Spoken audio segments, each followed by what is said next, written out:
words. Yeah, because that lake is like 90% beer, gas, and blood.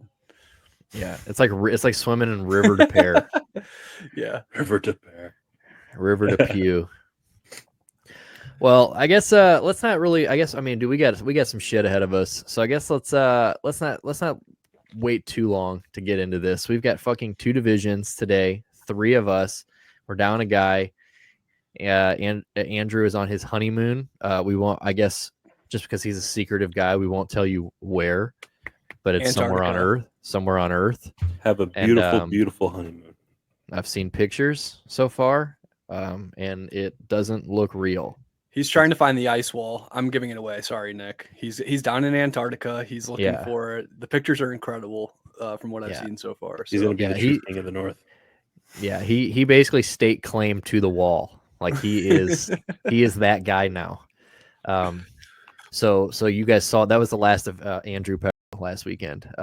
But yeah, and he was able to do that with all the t-shirt money from you guys. Thanks again, everyone. Yeah, really. He actually robbed us blind. The 1450 we made off of t-shirts.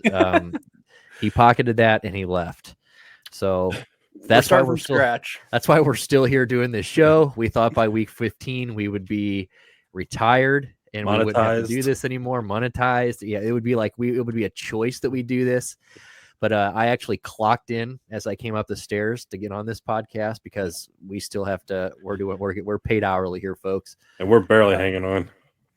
We all have second jobs. You know what I'm saying? Like we all work 2 jobs. So thanks, Andrew.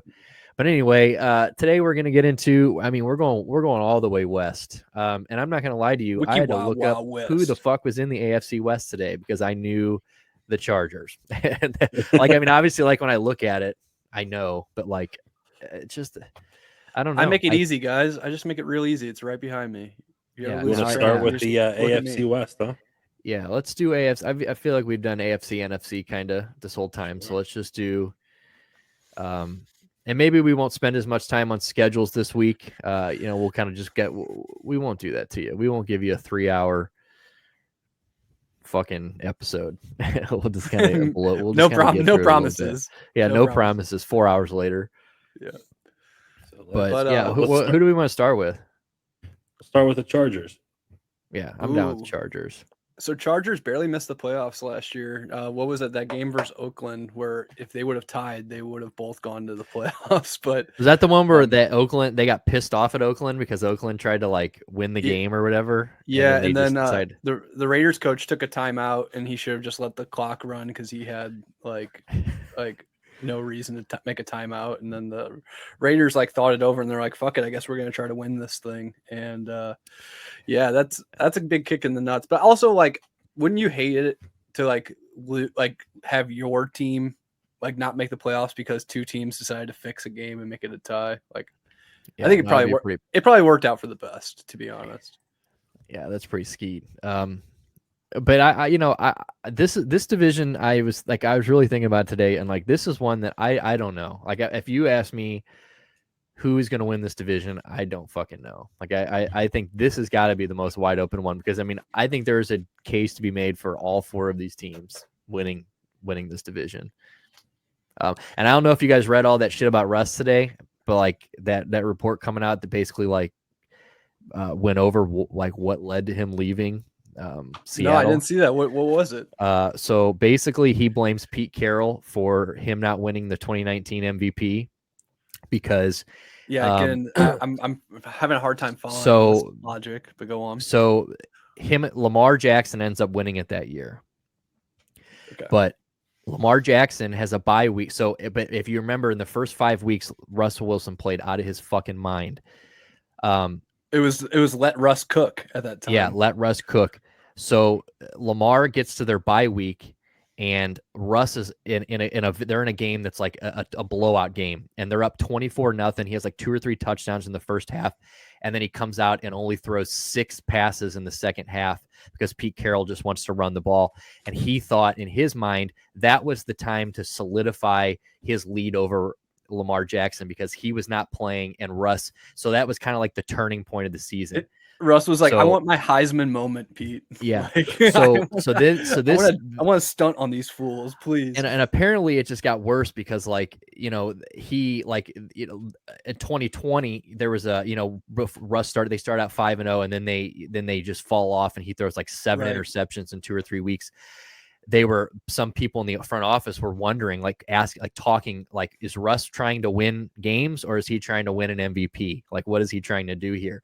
So, and then apparently the thing that really set it off was them scouting Mahomes and Josh Allen in the draft, because they thought, in his mind, why are they looking for my predecessor? I'm 10 years in. I've been to 9 Pro Bowls. Why are they scouting my replacement? Which, I mean, I think that anybody in reality is going to scout those 2 guys, even if you're not looking for a quarterback. If your team doesn't, you're at least looking for the future, right? Yeah, like you at least owe it a look. Yeah, I mean, the report doesn't make Russell Wilson look good. I mean, it definitely makes him look like a diva and more or less like he didn't like that they weren't trying to get him an MVP. And they were more worried about, like you said, they're ahead in games, and instead of putting their foot on the gas and letting Russ just fuck everybody up, they were like, let's run the ball. Let's not, like a football team. Like most football teams. It seems like it's worked out for him in the end. He's now the second highest paid quarterback in the NFL. By year. I think he's at 49 and Aaron's at like 50 and a half or something like that. So fuck, man. I mean, I don't know. I don't think a quarterback fixes everything, but I think everybody forgets this Denver team. Didn't they make the playoffs last year? Like their defense, or at least their defense was definitely a playoff level defense last year. They didn't have Cortland Sutton last year either. So, but let's are we just getting into the? So let's do the Chargers. Yeah, we'll start with the Chargers. This is the official beginning of the Chargers. We'll start talking now about the Chargers. Yeah. So the Chargers. I think that they might have. To me, they're my favorite to win the division.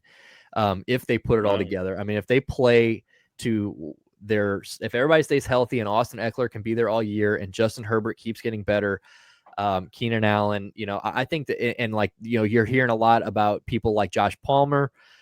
You're hearing, you're hearing some good things coming out of camp, and their defense is just so. I mean, we'll get to the defense in a second, but did anybody build their defense as well? I mean, them dudes. I mean, who is it? They have 3 of the top big ass. I mean, they got Derwin.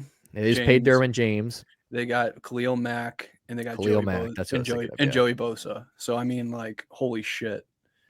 Yeah. I mean, this is a team. I honestly think, even though with all the offensive weapons you have, I kind of like how we've already addressed this, because I think their defense is going to be the front running of this team. They're going to be really good, I think. Dude, they're going to be good. If they can all play to the level that we've all seen them play, then on paper, this is a fucking knockout defense. So, yeah. I mean, they've literally got a probably a future Hall of Famer at all 3 levels. You know what I'm saying? Bosa, Khalil Mack's the first ballot, and then if Derwin James Derwin James is the best safety in the game. So it's and I have high hopes for Asante Samuel Jr. And J.C. Jackson is nice. I have high hopes for Amen Ogbong Bamiga on their third string linebacker. Amen. I'm hoping that he finds his way. I'm hoping they can find a jersey big enough to fit all those fucking letters on it. I like Jasser Taylor. Jasser. But let's go check out that offense again, because there were some. I mean, there's some things that worry me about this team. I like Mike Williams, but he disappeared in the back half of the season last year, which I was so surprised, because he's such a good player when he's on.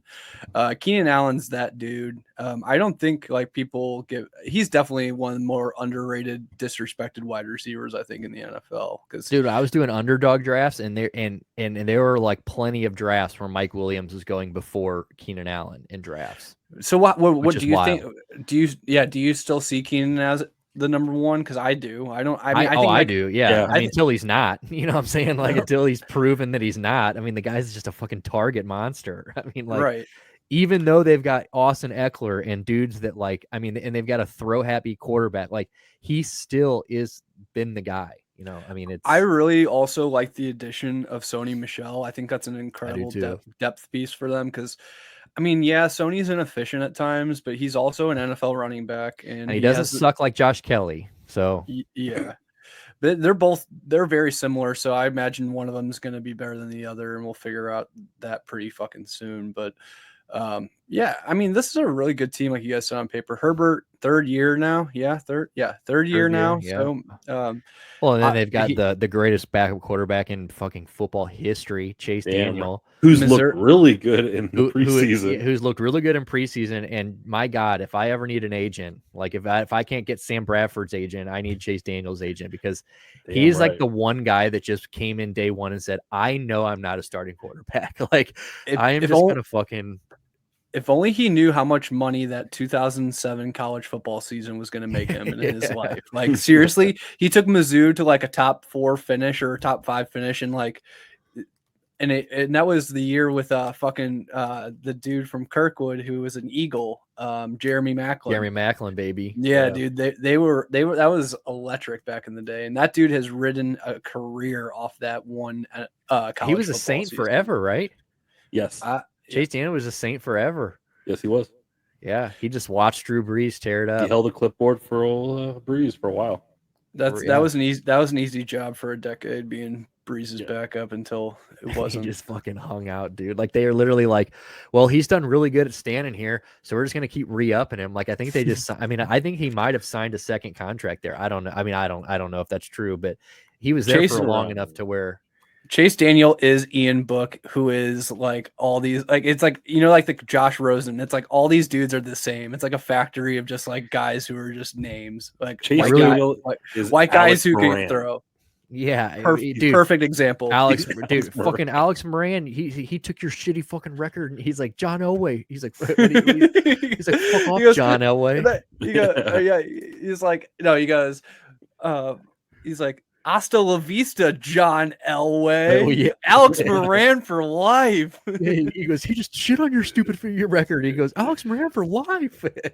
Yeah, he goes, that's what he goes. He goes, I always thought you had little pussy balls, but now inside those little pussy balls, you had actual balls that are, not as big as my balls, but they're big, but bigger balls than I thought you had. Oh my God! But I really wish that their third string name was Eaton Stick, but it's Easton Stick, and I don't, and that would have really been tight, but it's not. Easton Stick should have been a hockey player. I think it's his own doing that he's not, and that's why he missed his calling. Yeah, he would be a top line center in the NHL and probably be making the exact same amount of money, but who cares?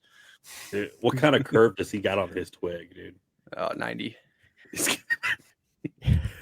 I just know it. I know it off the name. Let's check that Sketty, boys. Yeah, I think we're ready because we led with the defense. I mean, well, if you guys want to touch on the defense again, but I mean, no, I'm all right. Look, I think we're pretty confident that they're a good defense, and their offensive line's not horrible. They got like Rashawn Slater. Yeah, we don't have the front office here to give us our fucking dude. He's in between the trenches. He knows all O-line. He's got the trench stats. Well, he used to play O-line in like when he was younger. Yeah, like he was an O-lineman, I'm pretty sure. O-lineman, he had when he was a kid, he had the body type for an O-lineman. That's for fucking damn sure. He blew his fucking knee out or something. That's why he was coaching. Probably fucking. I can imagine he was probably really good. Okay, guys, this is always the part where I'm gonna try to fill this gap while you guys do some thinking. But so last year they went 9-8. Yeah, yes. And they missed by a game.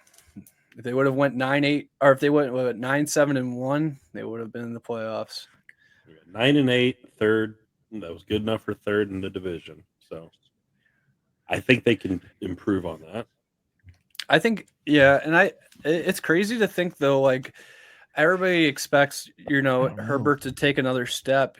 I think it's crazy that he was the QB2 last year, in fantasy. He threw for 5,000 yards. It's like, if this guy takes another step, then what the fuck does that look like, in terms of, wins, losses? Because if you have a guy who's throwing 40 touchdowns, 5,000 plus yards, like that's Tom Brady in his prime. You know what I mean? Like that's a Super Bowl contending team if you're scoring that much. And it's also, Chargers quarterbacks in their prime. It's fucking Dan Fouts and it's fucking Phillip Rivers and it's Drew Brees until they ship Brees. It's fucking fluty. Yeah, I don't know. Maybe it's a little bit different in LA this year. If they don't make the playoffs this year, that is a fucking gigantic failure, I think. Yeah, I don't. Yeah, I mean, I would think that. I mean, they've got a pretty nice first half of this. I mean, after Kansas City, they're going to rip off. They should rip off. I mean, at least 3 in a row. I mean, Denver is a 50-50. They're going to beat Seattle, beat Atlanta. Probably lose to San Francisco. I mean, I think they're going to split with Kansas City, probably split with Vegas. I can see that. Yeah, that's going to be the downfall of a lot of these teams, because all these teams are going to end up being in the AFC West, probably on the playoff bubble. And it's going to come down to how well they play in the division, Yeah, I think they can win 10, 11 games. I'd say 11 games is probably their max. I mean, because they have their end of schedule is pretty hard. I mean, Tennessee 10's pretty safe. I'd say 10. Yeah. If you guys do, let me ask you this. Do you think head-to-head, and I want you to also think about where the Chiefs were at certain times in the season last year, but do you think that the Chargers head-to-head are better than the Chiefs? I do, yes. Especially now with, I think, like all around, top to bottom, I think yes. But, I mean, do they win games more? I mean, are they coached by Andy Reid, and do they win, in crunch time? I don't know. But, I mean, I think, like, as far as, like, talent, yes. Yeah, because I see the quarterbacks as, I mean, if Herbert can take that step, it could be a wash. It's closer than people think. Then you got the better running back with the Chargers. You got the better wide receivers, probably the better defense. Way better defense. Tight end you lose, but yeah, I mean, defense tight end you lose. Do the Chiefs still have fucking Sorensen? Because if they do, he can lose you like 3 games a year just single handedly. That dude. Yeah, they're. But I think I think the Chargers outlook is good. I haven't made a claim yet, so I'm just gonna. I think I'm gonna fall in the line and just say they're gonna win 11 games. I know you guys were saying 10. I think they can probably do a little bit better. And I think what happens is I want to see them beat those good teams this year, and that's when I'll know that this Charger team's legit. If they're only beating up on the teams that we think they're going to beat up on, and they're losing to the San Francisco's, Arizona's, Rams every single time, I think it might be spelling they need to reamp. Well, their first 2 big games of the year are on prime time, so I mean they've got a chance to prove it. I mean Thursday night and then Monday night, so yeah. And they got the Monday night. Yeah, so they got 2 Monday night games, a Sunday night.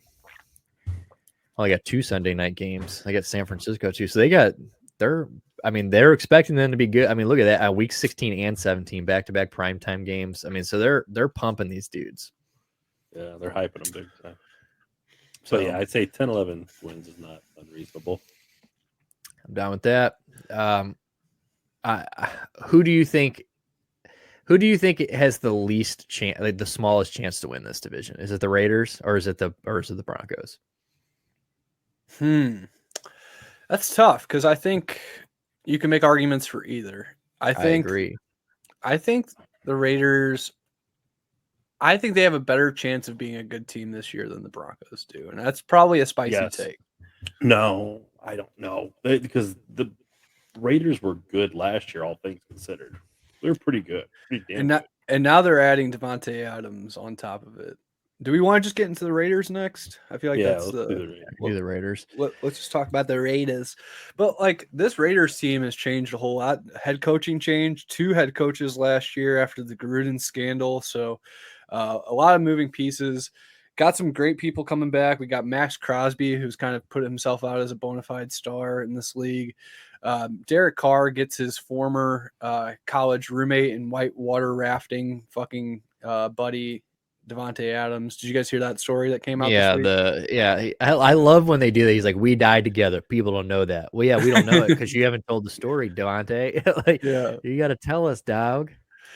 That's I don't think that if you asked me, I just can't imagine those two actually being best friends, but apparently they are. So they went to the college thing and everything. I mean, that's and he came to sign a massive deal with him. So I guess you don't just leave Aaron Rodgers. So I mean, that's even though Aaron Rodgers kind of gave him kind of the fucking shit end of the stick by accepting a fucking $500 million contract and fucking leaving everybody else out to dry. I mean, good lord. But Yeah, I don't know. When you're talking about the Raiders versus Broncos, I don't know. I mean, this looks like it's a good offense. I mean, but it's at full strength, that is a good offense.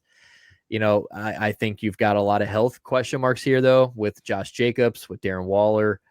Darren Waller is, and I think you got more issues with Darren Waller. I mean, now that he got paid, and he's, I think that's a big thing. He's going to show up, and but I mean, he kind of just, the injury was before that, and it just kind of lingered, and you didn't hear anything about it, and he just didn't practice forever. I mean, he's missed 95% of training camp and all of preseason. So it's it's one, but he's a stud. So he's one of those guys that obviously, Darren Waller probably doesn't need too much of a tune up to go in there and just fucking catch the ball and be a wrecking crew, but it's two big positions that, I mean, Josh Jacobs, you got Zamir White, breathing down his ass. A lot of people are saying he's looked really good in camp. A lot of people are saying he's going to be taking over Josh Jacobs. I can pretty see soon. that. The only thing is Josh Jacobs is only 24 fucking years old. He's not some geezer. He's not, right. He's got the knees of a 60-year-old, but he has been ran a lot. He's got a lot of rushing attempt. I'm not going to, deny that, but no, Will Shanley has run that guy into the ground every year. Josh Will Jacobs, Shanley has been drafted. I think he's owned Josh Jacobs in every year of his career in some capacity. And DeAndre Hopkins until this year. And DeAndre Hopkins, who, that's another one. I guess we've already went over the Cardinals, but man, that's kind of, I've been drafting him in underdog leagues, and I've been hoping. We haven't gone over the Cardinals. We're going to here in a second. Or no, yeah, we haven't gone over the Cardinals. Yeah, that's right. But yeah, so we'll get into them. So DeAndre, I got some worries about DeAndre, because I've read some. I didn't realize how not good he was last year. So this you got Hunter Renfrow, who, as our intro to our podcast say, when a white guy catches the football, I say go go go go go go. That's pretty much Hunter Renfrow and Christian McCaffrey. He's probably one of the shiftiest route runners in the NFL, and he's a guy that I could really see.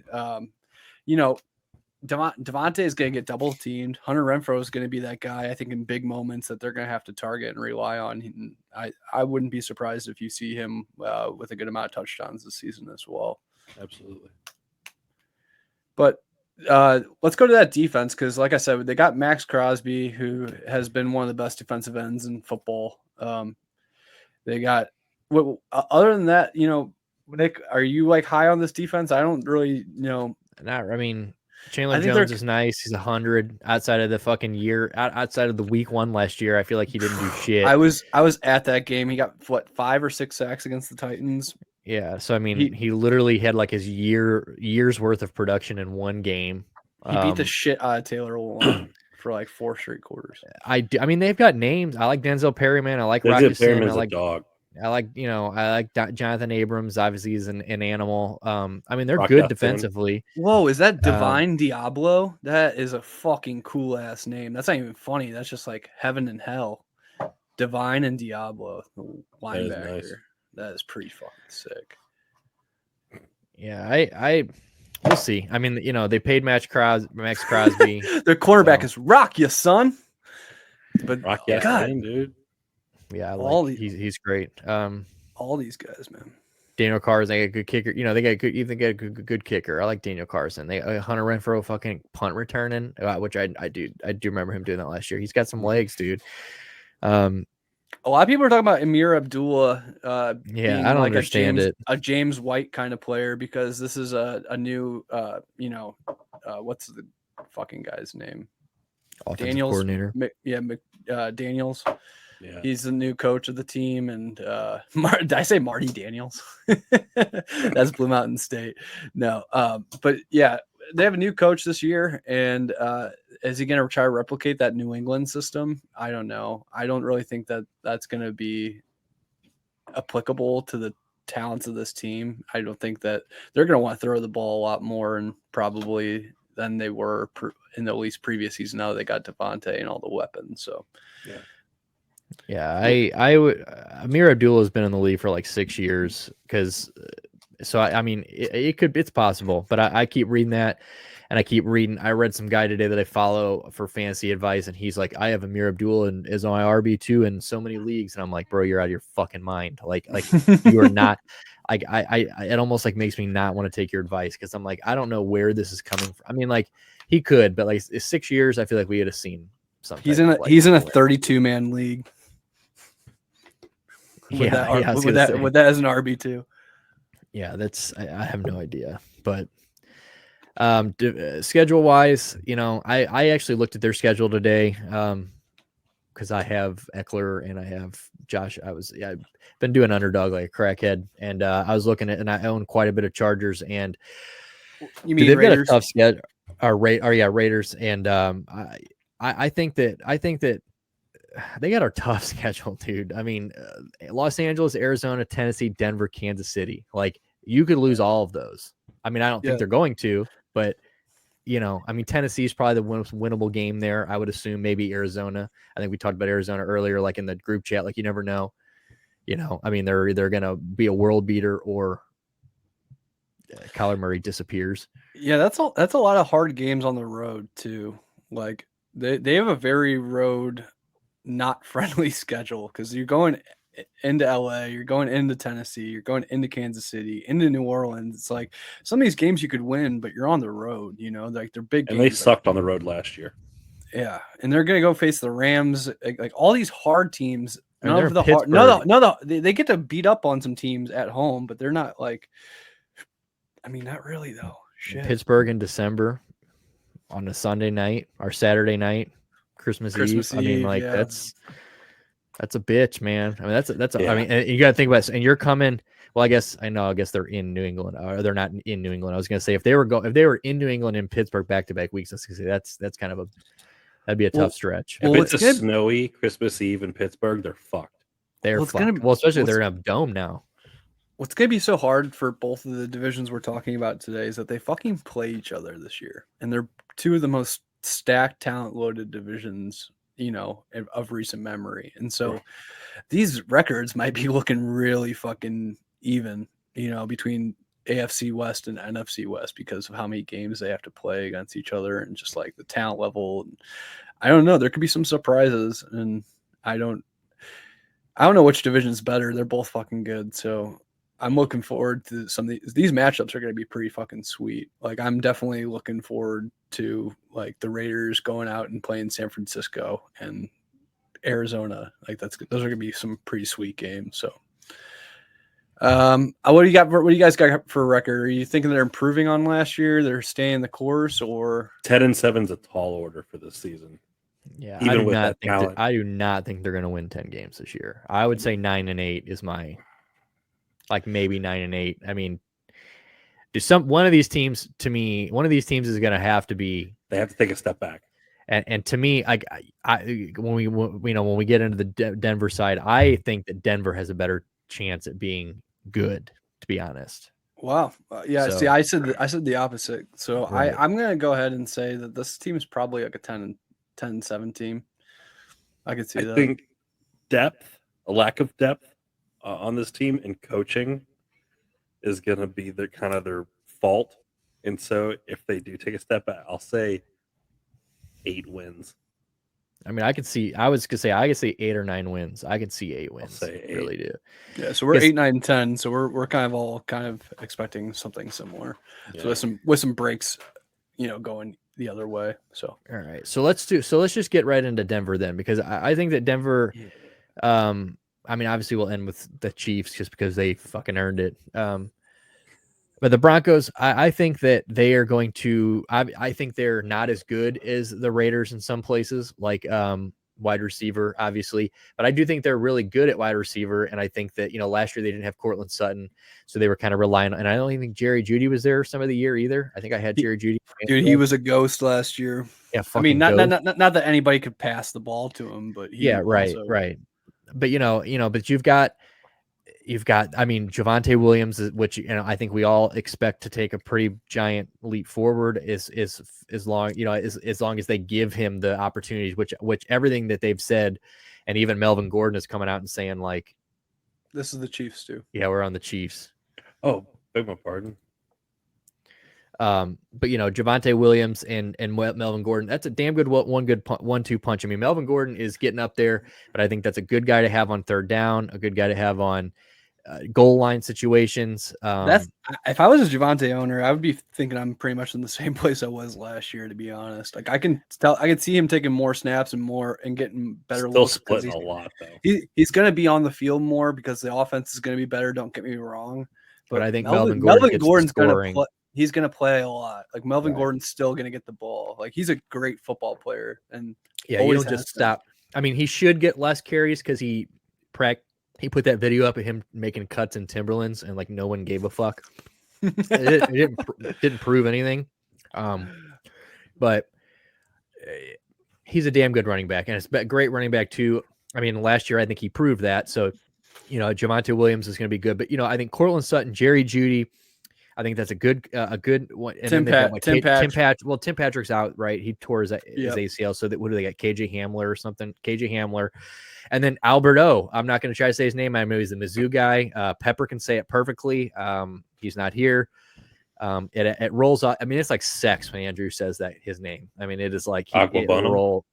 Is that how it is? Well, you don't sound near. No, that didn't sound nearly as seductive as when Andrew says it. He's cute. But yeah, Andrew's cute. Well, you're cute too. But he just has like that southern. He's got that little southern accent now. But yeah, I think that I do think the Raiders are probably better on paper, but I just think that Russ is obviously a more proven quarterback than Derek Carr. I think Derek Carr is a good quarterback, and I think he's got the arm for the offense to to have like with Devontae Adams and like where you're airing it out. But I think with Russ has got he's the perfect person to have like the to benefit the receivers and like somebody like Javonte Williams. I think he's going to be dumping it off to Javonte Williams, kind of like they did, in Seattle. And from what I understand, they're just giving him the keys to this offense. So I think as you should. When Russell and Derek Carr both pray to God before the game, who do you think he's going to listen to? So I definitely Russ, because Russ was a virgin until marriage.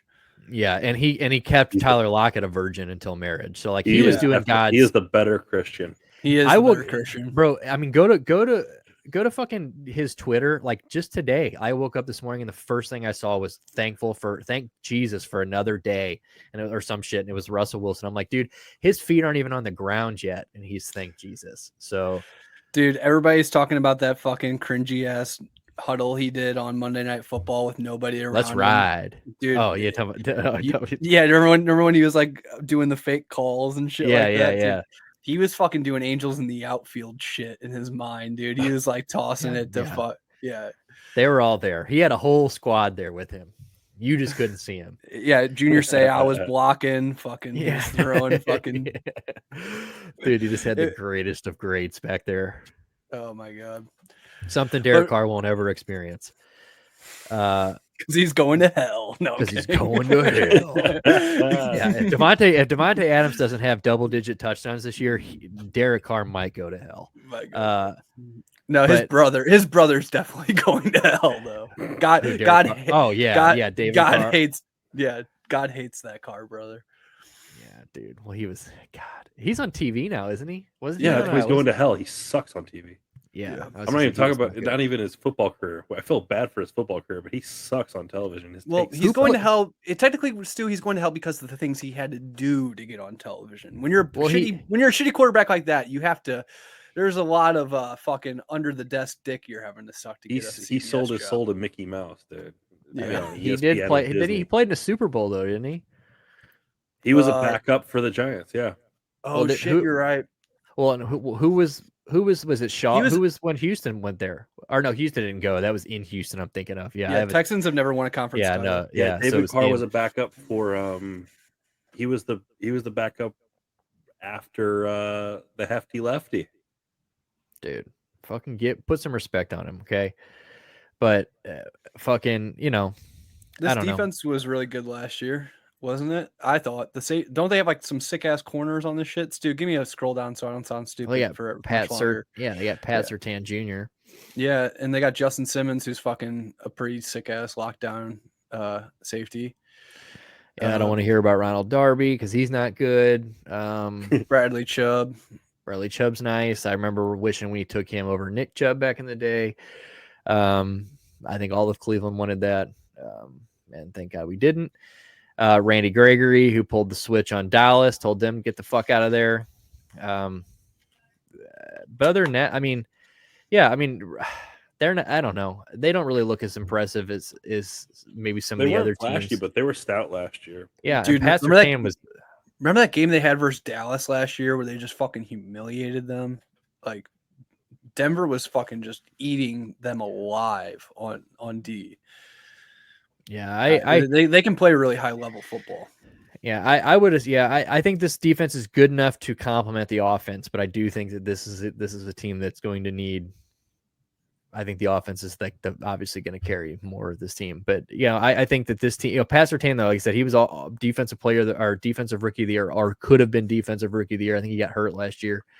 I think kind of like what you're also kind of alluding to a little bit is like maybe this team is a year or two away. And I honestly like look at what's going to happen when you have your first full off season with Russell Wilson as the quarterback. I think you're going to be able to attract some talent to come play in Denver. And Denver's always been a team that's like, we're just going to fucking win through free agency. They never fucking draft a quarterback. I mean, John Elway, they fucking Peyton Manning, they bring these dudes in to fucking win them Super Bowls. So that, I mean, the franchise has a history of being able to get these kinds of free agent acquisitions. So, I'd be surprised if next year we don't see a lot of improvement. I think this first year is kind of like a feeler year for them. And for that reason, I don't think it's the expectations are for them to win. And that's kind of why I think I alluded to earlier that I think the Raiders are probably more likely to have success than them. And that's just my opinion. Can they improve on a 7-10 record from last year though?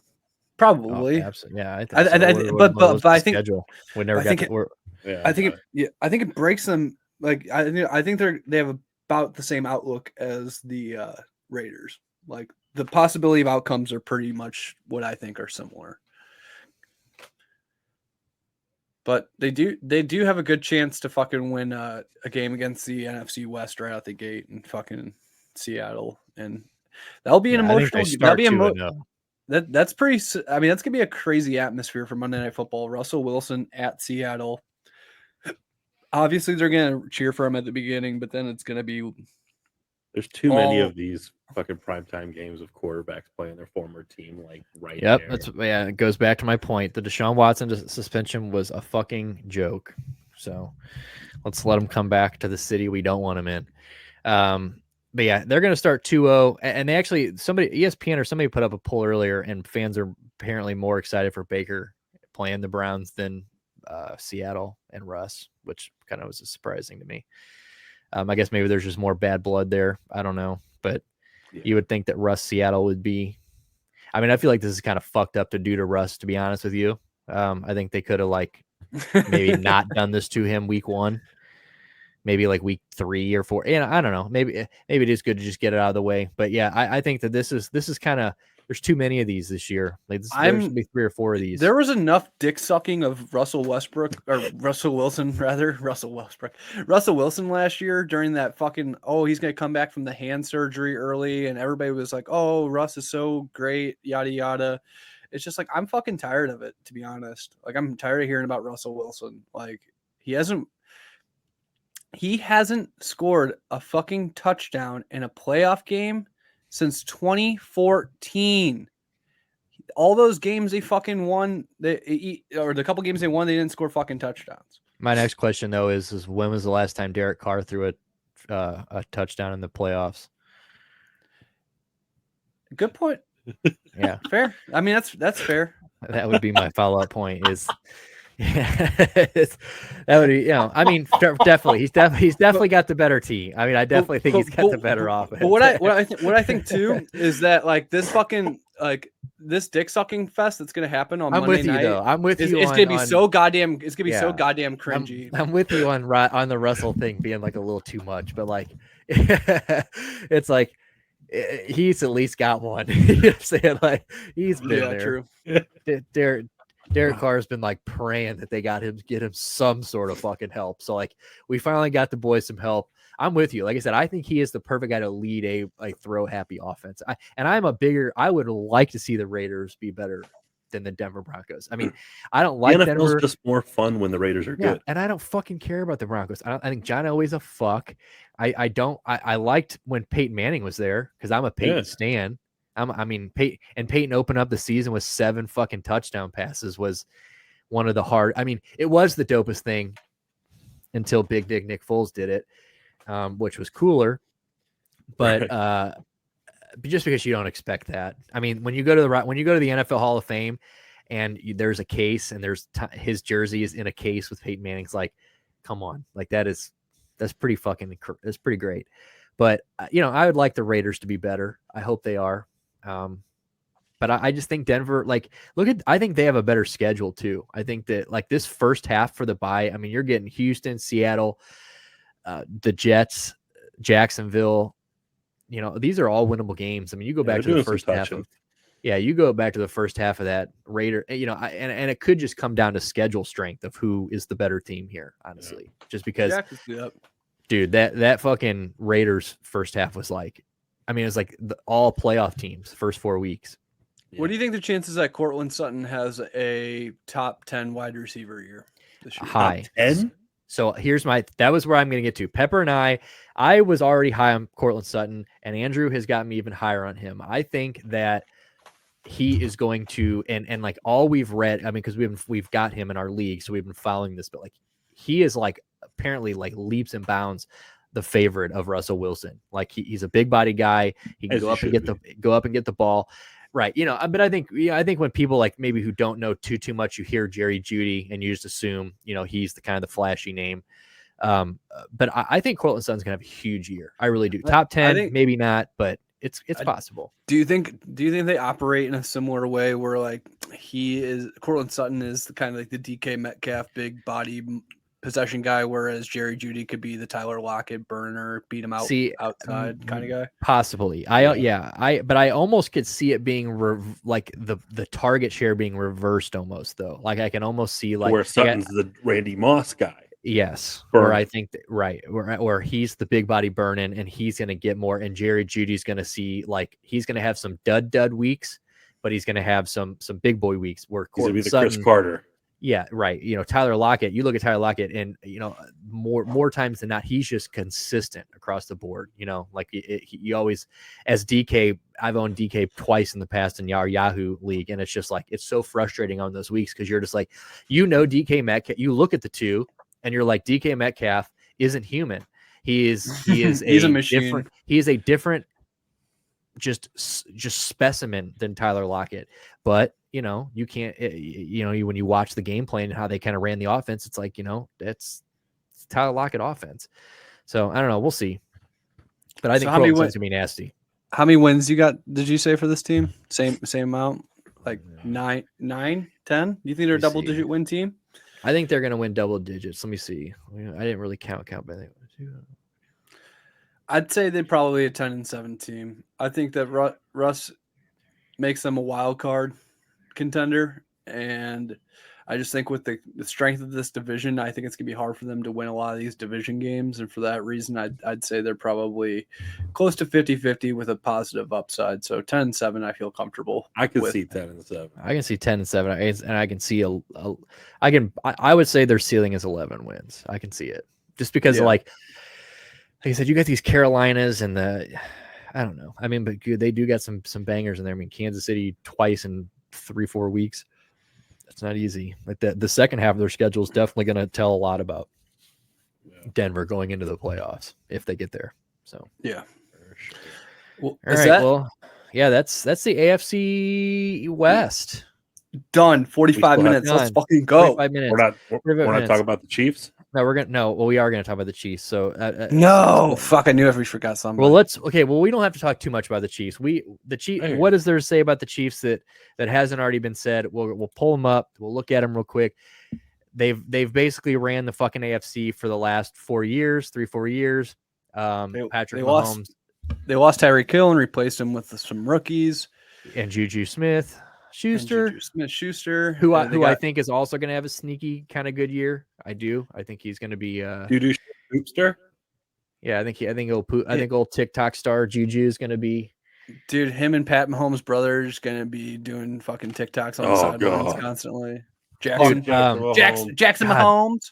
And I don't mean to keep bringing it up, but Baker Mayfield, I don't know if you saw today, but he's in a new commercial already. I'm assuming during the Ohio State game, like there's like a former thing where he's in like in a college football commercial already. And he said today in a press conference, he's like, I really wish I would have been the one that came up with that t-shirt idea. He's like, I've got some subliminals in there for the Browns. And it's just like, he just can't fucking shut his fucking mouth. He can't help himself. Move on, dude. And it's just like the Juju thing. It's like they're just both. I mean, even I think Juju quit TikTok after he got to Kansas City. I think that was like one of his things he said. So at least he's like trying. They gave him that fucking clause that Kyler Murray got. They're just like, no fucking TikTok. No TikToking. Oh my God. They were like, we fucked up. We didn't put in Pat's fucking contract. We're not making the same mistake twice. No TikTok. Dude, you got to think I guess Pat's already signed the big one, right? So he's already under. Yeah. I was gonna say you got to think that Jackson's got to be in the next one, but he might not sign a new contract. So we got the running backs, which is probably the part that I feel like on this team is definitely the biggest question mark. I don't really love Clyde Edwards-Helaire. I think as you shouldn't. I think he's terribly inefficient. I think he's terrible. He lost the job to Jerick McKinnon at the end of last year, and Jerick McKinnon who's also not good. Yes. Yeah. So Jerick McKinnon used to be he used to be the Vikings guy, and then San Francisco. They thought he was going to be something, never ended up being something. But your guy. Then they got a 7th round rookie, Isaiah Pacheco, that everybody thinks is going to be the next coming of Jesus Christ. Fucking literally going to be taking 1-1 next year. Him or Damian Pierce, we don't know yet. Ronald Jones. And then Ronald Jones. And then Ronald Jones, who was holding on for dear life for a fucking roster spot and somehow ended up making the team. So one of these, the cream rises to the top, as our Macho Man Randy Savage says. So I think we'll see, what will happen this year. I think if nobody comes out and becomes a good running back this year, aka if Isaiah Pacheco doesn't come out and become a good running back this year, they are drafting a running back guaranteed next year. Dude. There's none of these dudes will probably be on the team next year. Just saying. Juju Smith-Schuster, Nick kind of alluded to it. He used to be the number 1 in Pittsburgh. He used to be pretty fucking good. Now he's kind of looked like shit. He's Deontay Johnson and the fucking Canadian both made him look like the wide receiver 3. So takes a lot. What do you think about Sky? What do you guys think about Sky Moore? Do you think he could become a guy? I am hot on Sky Moore. I like Sky Moore, and I think that I don't like him necessarily. I don't think he's great, but I think MVS could be good in this offense. I read a stat that like his deep ball catching and like his route running deep, like he gets open quite a bit that like people just didn't or don't know because he had Devontae Adams in the offense. So I don't think he's great, but I think he is going to be better than McCall Hardman. That's for sure. You think? I see McCall Hardman as taking on the speedster roles on the sweeps, kind of like how Tyreek did, and on the. I can slants. see that because he has just because he has that 4.3 40 speed, that breakneck speed. I think they have to kind of try to emulate that. And there's going to be 140 targets out of this offense. That's got to go somewhere. And maybe Juju can take that kind of workload. Maybe he can't, which is why I kind of lean towards what you guys are saying. I think Sky Moore could be a really big beneficiary of this new offense with Tyreek being out. And if he can, I was pissed when he got drafted before I could get him. If he can get like a 900-yard, 70-catch season, I think it has a bright future ahead of him. And that's, probably doable in this offense. And obviously, if I had a hot take, I think for this, like if I was to say like anything like crazy for this division, or like even like this team, I think MVS could be the leading receiver for this team at the end of the year. Wow. I really do. That's a pretty hot take. Like I just think Juju is. I think Sky Moore's going to be nice, but I think Sky Moore's going to be like the deep shot guy who, I think he's going to be a big play guy. He's still a rookie. He's still a rookie. McCall Hardman has everything that, we have been waiting for him to blow up for like 2 or 3 years. Every year they're like, is this the year where he finally, and like, he just can't do it. But, there's enough now he can kind of hide in there in the 3 or 4 role and kind of do his thing. But I'm interested to see what Justin Ross. I mean, it's not this year, but Justin Ross. I'm excited for him to come back next year. If the kid out of Clemson, I mean, would have been a first-round pick if it wasn't for the foot injuries. I think that they've kind of like they're set up for their wide receivers this time next year can be pretty nasty. So if you look at from a fantasy perspective, Travis Kelce, I think was the wide receiver 8 last year, which is crazy. As a tight end, like that's just leaps and bounds better than everybody else. Do you guys see him even getting more of an uptick with all these targets being, or do you just kind of see him staying the course, or do you think he has a chance to downgrade because of his age? I mean, stay in the course is at best. I can't imagine a 32-year-old tight end that has gone hard. Yeah, I don't think there's any way a bank like an even better year than before. So yeah. So 2 years ago was his like career year, and it was like 1,200 or 1,400 receiving yards. I mean, I don't know if he's touching that, but I think he might improve on last year. Just because of the opportunities he's going to have. I mean, I don't know if this Chiefs team's going to be as good as they were in years past, but if they are, then they're going to be scoring a lot of touchdowns, and he's the only guy in that offense I think Pat Mahomes really trusts to throw the ball to in the red zone. Right. Yeah, well, and I think I said this when we did the Dolphins. I think Pat Mahomes is. I think Tyreek Hill is going to miss Pat Mahomes more than Pat Mahomes is going to miss Tyreek Hill. So yeah, that's fuck Chad Henne while we're at it. Yeah, and fuck Chad Henne for sure. But I do think that like Pat Mahomes is, and he said today like there's not going to be a wide receiver 1. Like he's going to spread the ball, and I think Pat Mahomes is good enough to do that. Is that what his apology was? Yeah, he apologized to fantasy owners because he said there's not going to be a number 1. He said there's going to be a different guy every week, But obviously, but I think he's good enough to do that. And I think if you look at that wide receiver core, you're like, okay, well, fucking any of these guys could step up and be, like I said, McCall Hallman could easily be like, oh, okay, I want to use all of my God-given talents, and he could be the wide receiver 2 or 1 there by the end of the year. You have, who knows? Yeah, behind Pacheco, but because he's gonna be the running back 1, wide receiver 1, and tight end 1 by the end of the season. Yeah. Did you see that? It's not football but baseball. Did you see that thing with Shohei Ohtani yesterday, where if you go to their if you go to the Angels stat board, he leads in every hitting and pitching stat. So it's just so if you go to the Angels like leaders, it's just his face on the whole page. He leads every stat. It's so like sick. Fuck, and they're still so bad. But but their defense, I think their defense, they've got a sneaky good defense. I mean, Chris Jones is good. Oh, Sorensen's not on the team anymore. Yeah, they don't have Sorensen. Oh, that could be good for them. So that's maybe +1 win. Improvement. That's like +3 wins in my book, dude. That dude gets burnt so often. Yeah, Justin Reed is nice. But they don't have a Honey Badger. Yep, I was just about to get to that. Sick. Who I saw he was shopping for kids in the bayou the other day, taking them through. He's from Louisiana, and I think this is gonna be fucking insane for the Saints. Bless you. Yeah, I'm not good linebacker. Yeah, I'm not stoked. Justin Reed's these.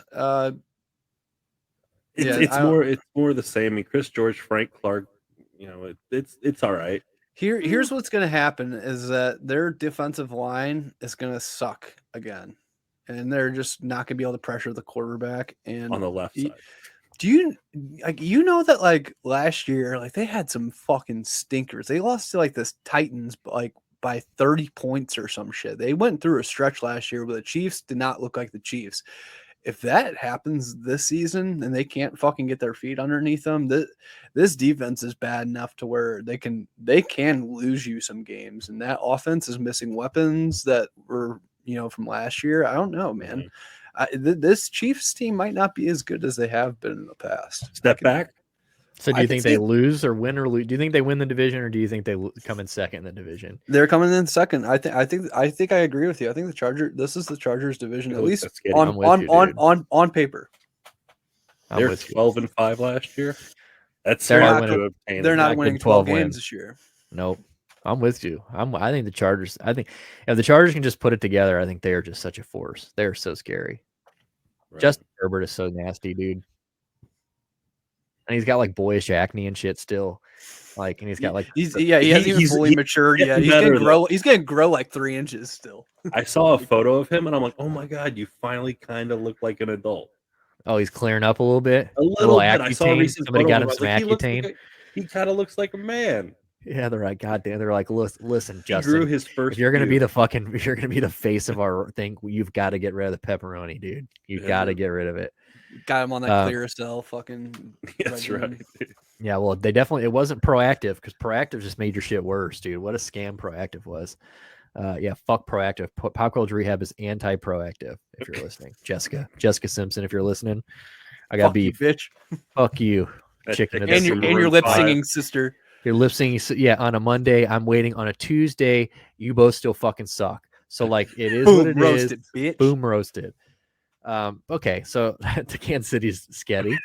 Catching strays. Catching straight. Yeah, dude. Somehow we just went from Pat Mahomes to Jessica Simpson to Ashley Simpson lip singing on SNL. Dude, fuck their schedule before the bye. Holy shit. Yeah, that's Thunderdome shit rough. right there. Yeah, dude. Whoops. That's what I'm saying, man.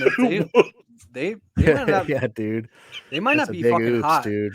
Coming out the yeah, let's get into let's just get into basketball, Stuart. We don't need to see this shit anymore. Take us to the NBA. Let's look at the Cavs schedule. Anyway,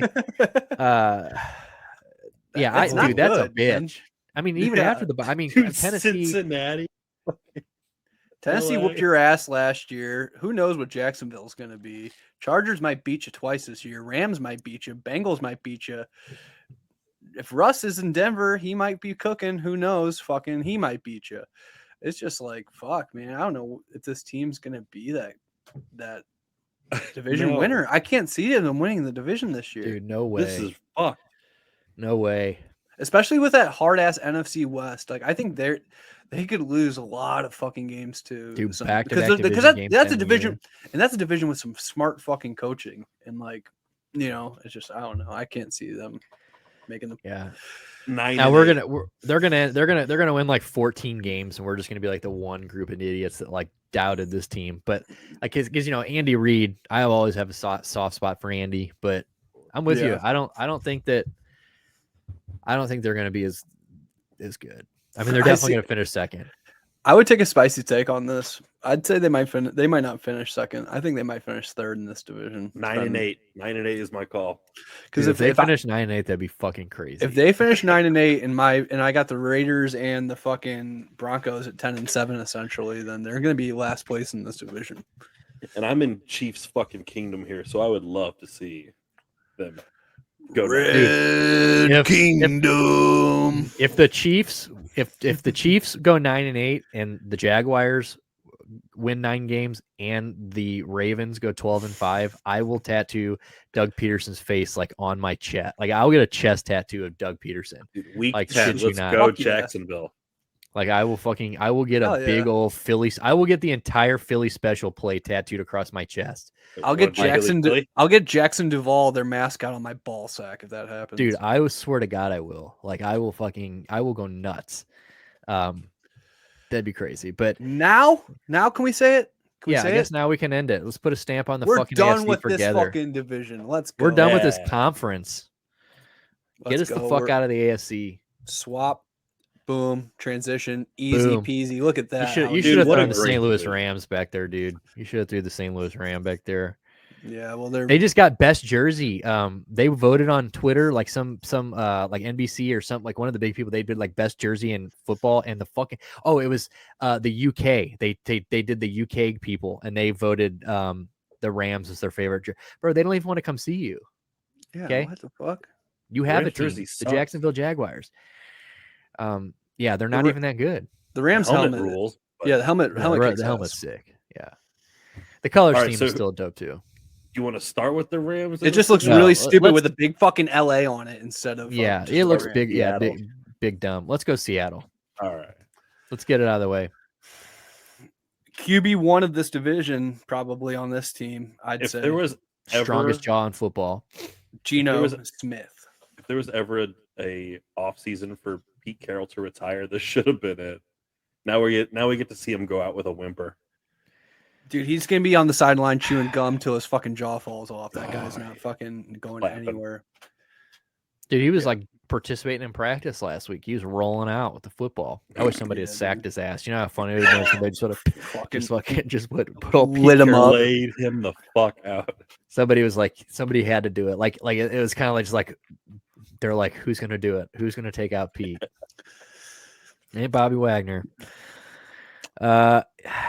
So you got Lock and Smith, and when you need a lock, and when you need a locksmith, it's when you need a key. And these guys have no fucking keys in their offense, and this is gonna be a shitty year. I don't know if that's the analogy I was going for. Geno Smith, I love him. He West Virginia, fucking Tavon Austin, all that shit. I'm a big fan. Is he gonna be a world beater? Yes. Is he gonna win an NFC championship? Probably. Is he gonna get an MVP?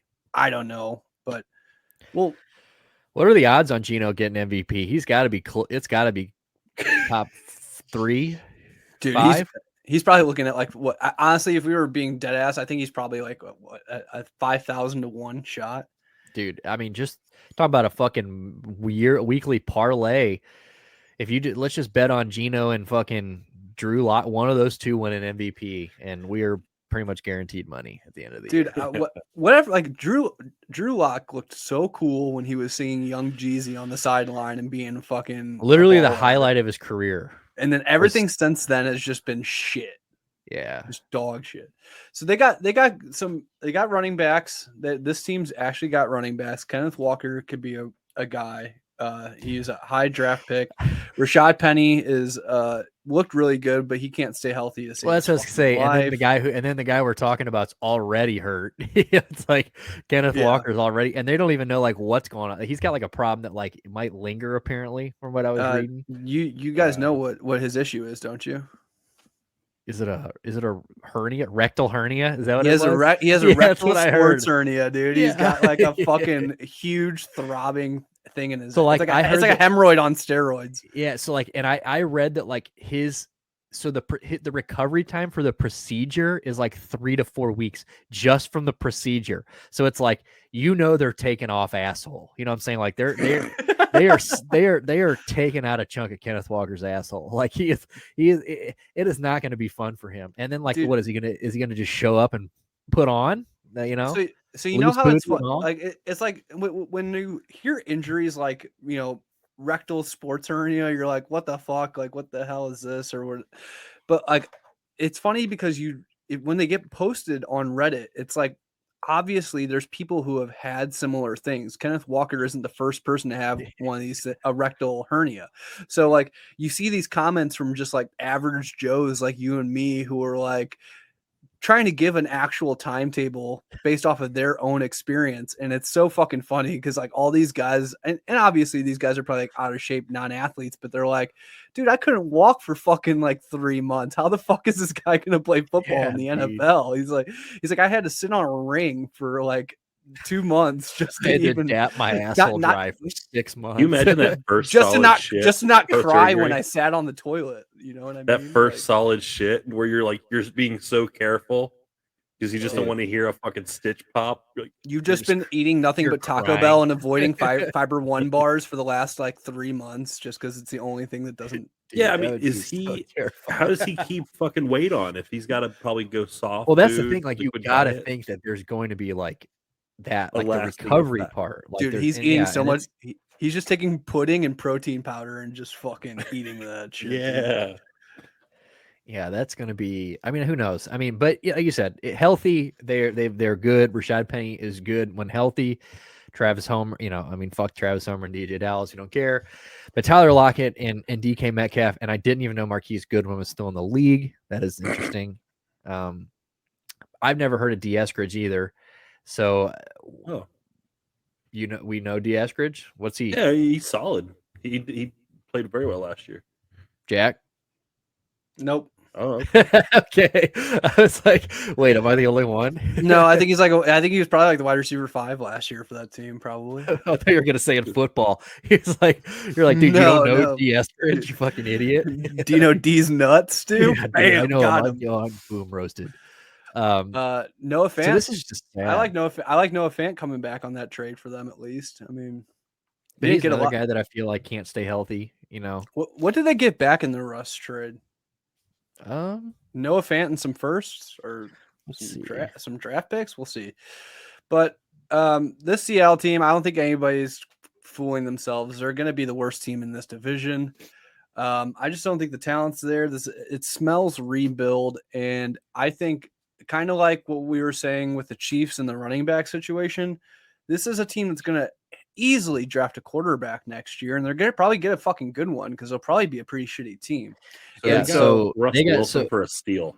Yeah. So the total package for the deal was the Seahawks got Drew Lock, Noah Fant, Shelby Harris, 2 first-round picks. So the 2022 number 9 overall pick and their 2023 first-round pick, 2 second-round picks. So the 40 overall pick in the 2022 draft, and then 2023, and then 2022 5th-round draft. So and then Broncos got Wilson in a 2022 4th round. So a lot of picks in there. But yeah, the 2 first-round picks are going to be nice more than likely. Noah Fant and Drew Lock. Drew Lock's whatever. But yeah, Noah Fant's not bad. Shelby Harris isn't bad either. So Noah Fant's great. I like him. So they can take those draft picks, build up that line, get a fucking quarterback, and that's probably what they're gonna end up doing. And I don't know why. Like I get like kind of what you were saying, Stu. It's like, why is Pete sticking around for this shit? Like, he was the guy who's like, we're never gonna just rebuild. Like, dude, you kind of fucking are though. You kind of have to if you want to like fucking at least right this ship quickly. It doesn't.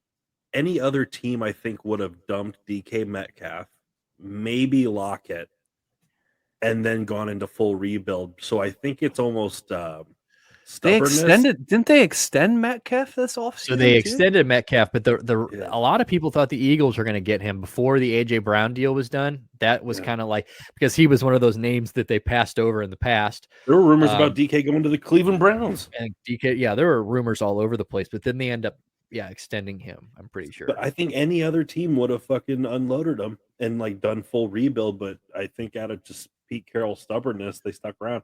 And it's going to bite him in the ass. Dude, they don't even have a 3rd-string quarterback. He said, fuck this. This is not a rebuild. Drew Lock or nothing. Even Tyler Lockett has a really good shot at he could be the number 1 in Kansas City or somewhere like that. You know what I mean? Like he's a good wide receiver. And so I agree that it's all the smell and sight of a rebuild, but you're like, what the fuck is this franchise doing? Like just blow it up already. But yeah, it's not pretty. So I guess so I'm assuming that I know I don't really know much about their defense, but I can't. It's not the Legion of Boom anymore. Yeah, I can tell you. I know it's not as scary as it was, or at all. It's not even scary a little bit. Oh, they do. Quandre Diggs, Jamal Adams, but that Jamal Adams trade was so bad for them too, because that hasn't paid dividends at all for them. They gave up a lot of draft capital to get him, and that has bitten them in the ass long term. And look where your franchise is now. It's like how great can a strong safety be on a team that's going to be that bad? So whose defense is on the field 3/4 of the game. This is ugly. There's a lot of red Qs, a lot of red O's, a lot of names I don't know. I don't know Eugene and Owoso. Got Michael Jackson. Yeah, I do know Mike Jackson. That's my boy. Puna Ford. I like that one. Fuck them. Let's go to the schedule. I mean, let's get over this. Let's just call this team what it is. They're like a 5-win team, right? Dude, they're ass. They're 4 wins, 5 wins. Who gives a shit? Be honest here. They're ass. And we honestly. I mean, I know we haven't even pulled up the schedule. Let's just go. I mean, I know I don't want to be insulting to the 12th man because I'm sure the 12th man is upset. Look, you're not going to get 12 wins. So you're not going to get 8 wins. So you're not going to get 5 wins. You might get 5 wins, but that'd be upper echelon. You're going to get smoked on Monday night. You're getting and dude, week 1 Denver, San Francisco, you're getting fucked twice in a row. Hard. You got 2 winnable games in Atlanta and Detroit if Geno Smith plays like Geno Smith can play. So with Russell Wilson last year, they were 7-10. Now they have Geno Smith. What were they in games without Russell Wilson last year? Yeah, that's a good question too. Because how many he missed? I had him in Yahoo, so he missed like 6 weeks. Or I had him in Sleeper. Yeah, he missed like 6 weeks, 8 weeks, or something like that. Came back and didn't do anything. I don't think they fucking did well. I'll tell you that. Yeah, and you know what? We don't care. You know, we don't care. We just want to see Geno play. That's all. We're literally here for Geno. So, and if Geno doesn't play, then this team basically doesn't exist to us. So yeah, it's a 3-team division. All right, get this Move fucking. on. I don't even want to look at this shit. Yeah, get this dog shit off my screen. Ugh. Yeah, when we divvy these up, you're not even getting a segment. No, like we're just no. Yeah, we're just not gonna post the 3. video. No, and guess what? No one's gonna call us out on it. Yeah, we're just gonna put one big long censored beep for like the 10 minutes we talked about this shit. Who are we going to next? Arizona? I guess we got to go Arizona, right? Because you're gonna love my hot take in this one. Not for Arizona, but in this division. Rams aren't winning this division. That's my hot take. Surprise. San Francisco is going to win this division. But anyway, let's go to Arizona, who Jack brought up earlier in our league chat. You guys should have been there. Brought up about how wishy-washy this team is. They're either 7-0, they're fucking world beaters, or they literally just face plant. I mean, like they will disappear. This is a first half. This is a first half team. Cliff will drive teams into the ground. We've talked about that before. Can they play fucking incredible games? Yeah. Can they beat Kansas City? Maybe week 1. Who knows? We'll nice. See. Stu, you look like I think I cut you off, man. What were you about to say? I said, you were oh my God, something really smart.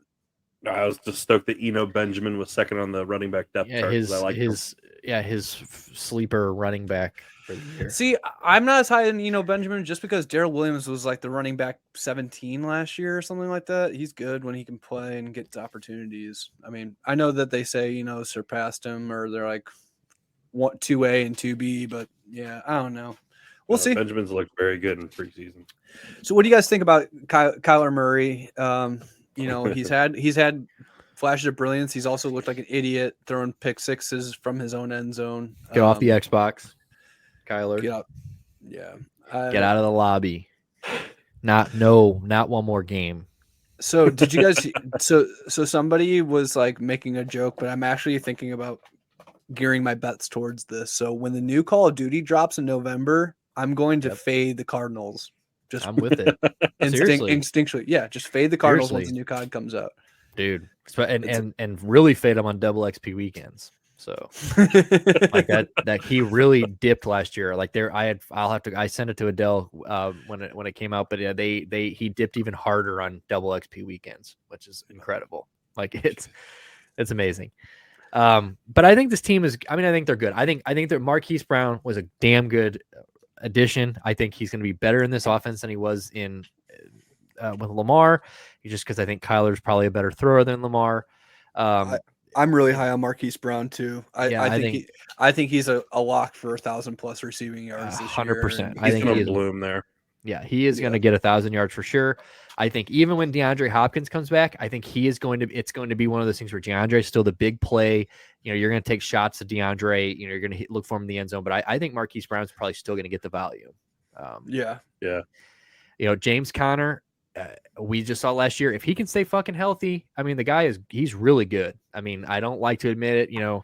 He scored 19 touchdowns or 18 touchdowns. He just scored. He just couldn't stop scoring. Like every time you turned around, they ran they were like, that's all he did was get it down into the fucking 10 and then gave it to James Conner. I think it's reasonable to expect some touchdown regression from a fantasy standpoint, but absolutely. I also am not of. I don't believe it's going to be as deep of a regression as other people have been saying because I think the offense is going to give him opportunities, and why fucking stop what's working? It's not like people can stop it. And if he's a big body and it can get you that 2 yards when you're on the one, who the fuck else are you going to go to? Yeah. You know what I mean? Yeah. Look at the other running backs. Like all those guys are like Eno Benjamin, even if he turns out to be great, he's not a, he's a small guy, or he's smaller than James Conner. So, but he's like Chase Edmonds. Chase Edmonds, right? Yeah. Who I have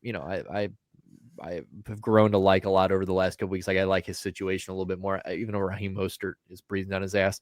But I think Rondale Moore. I had hopes for him last year. He did not come through on that at all. But I do think that this could be the year where he kind of I think that more and more I've heard that like they want him to get him involved. They're going to run some like different schemes with him. Maybe get him rush attempts, stuff like that.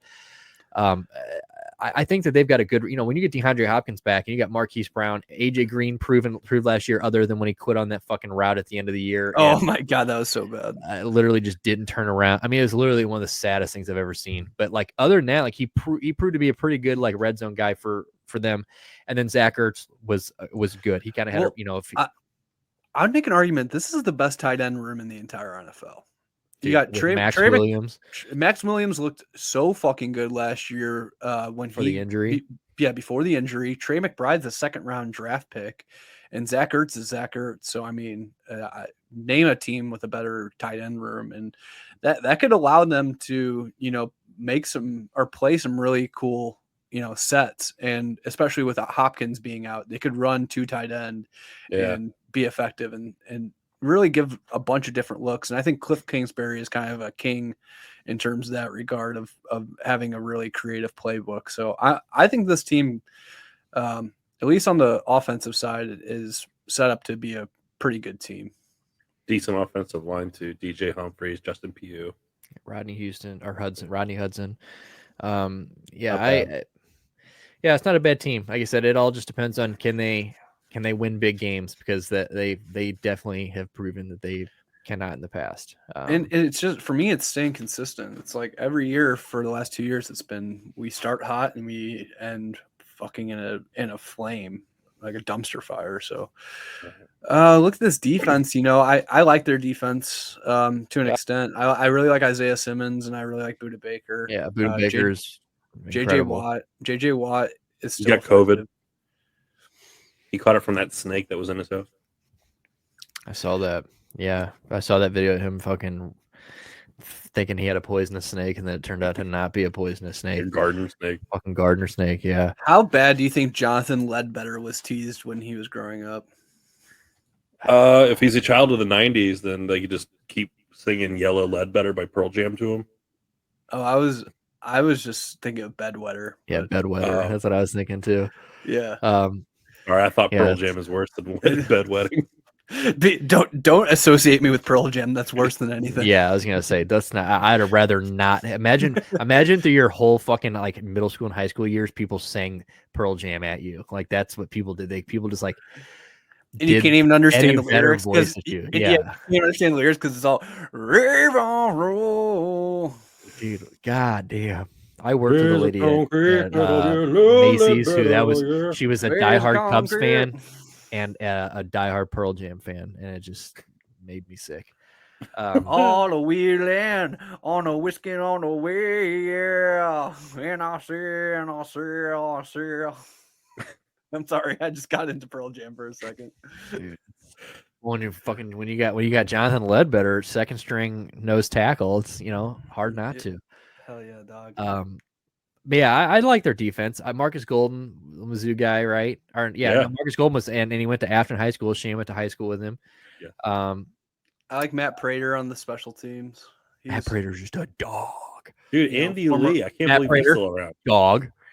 Budda Baker, dog. Isaiah Simmons, he's young. Dog. I didn't even know he could run the football. Didn't even know he played the inside linebacker. Dog. I think they're good. They lose Chandler Jones, which we talked about earlier. They started off hot and then didn't do shit. But you still a presence. You don't just lose. You're still gonna feel it if you lose Chandler Smith. So it's a little different, but I still think they're pretty solid. Budda Baker, I like Budda Baker a lot. I still can't believe he got chased down. Him getting chased down by DK Metcalf is going to be a highlight that he will never be able to get out of the shadow of. That is ground shake. It's one of the craziest highlights you'll ever see. So let's see. I think DK Metcalf probably got a couple extra 100,000 in the contract just for that. It was one of the few plays in my life where I literally jumped up off my couch, scared the shit out of my wife when I went, "Holy go, motherfucker, go!"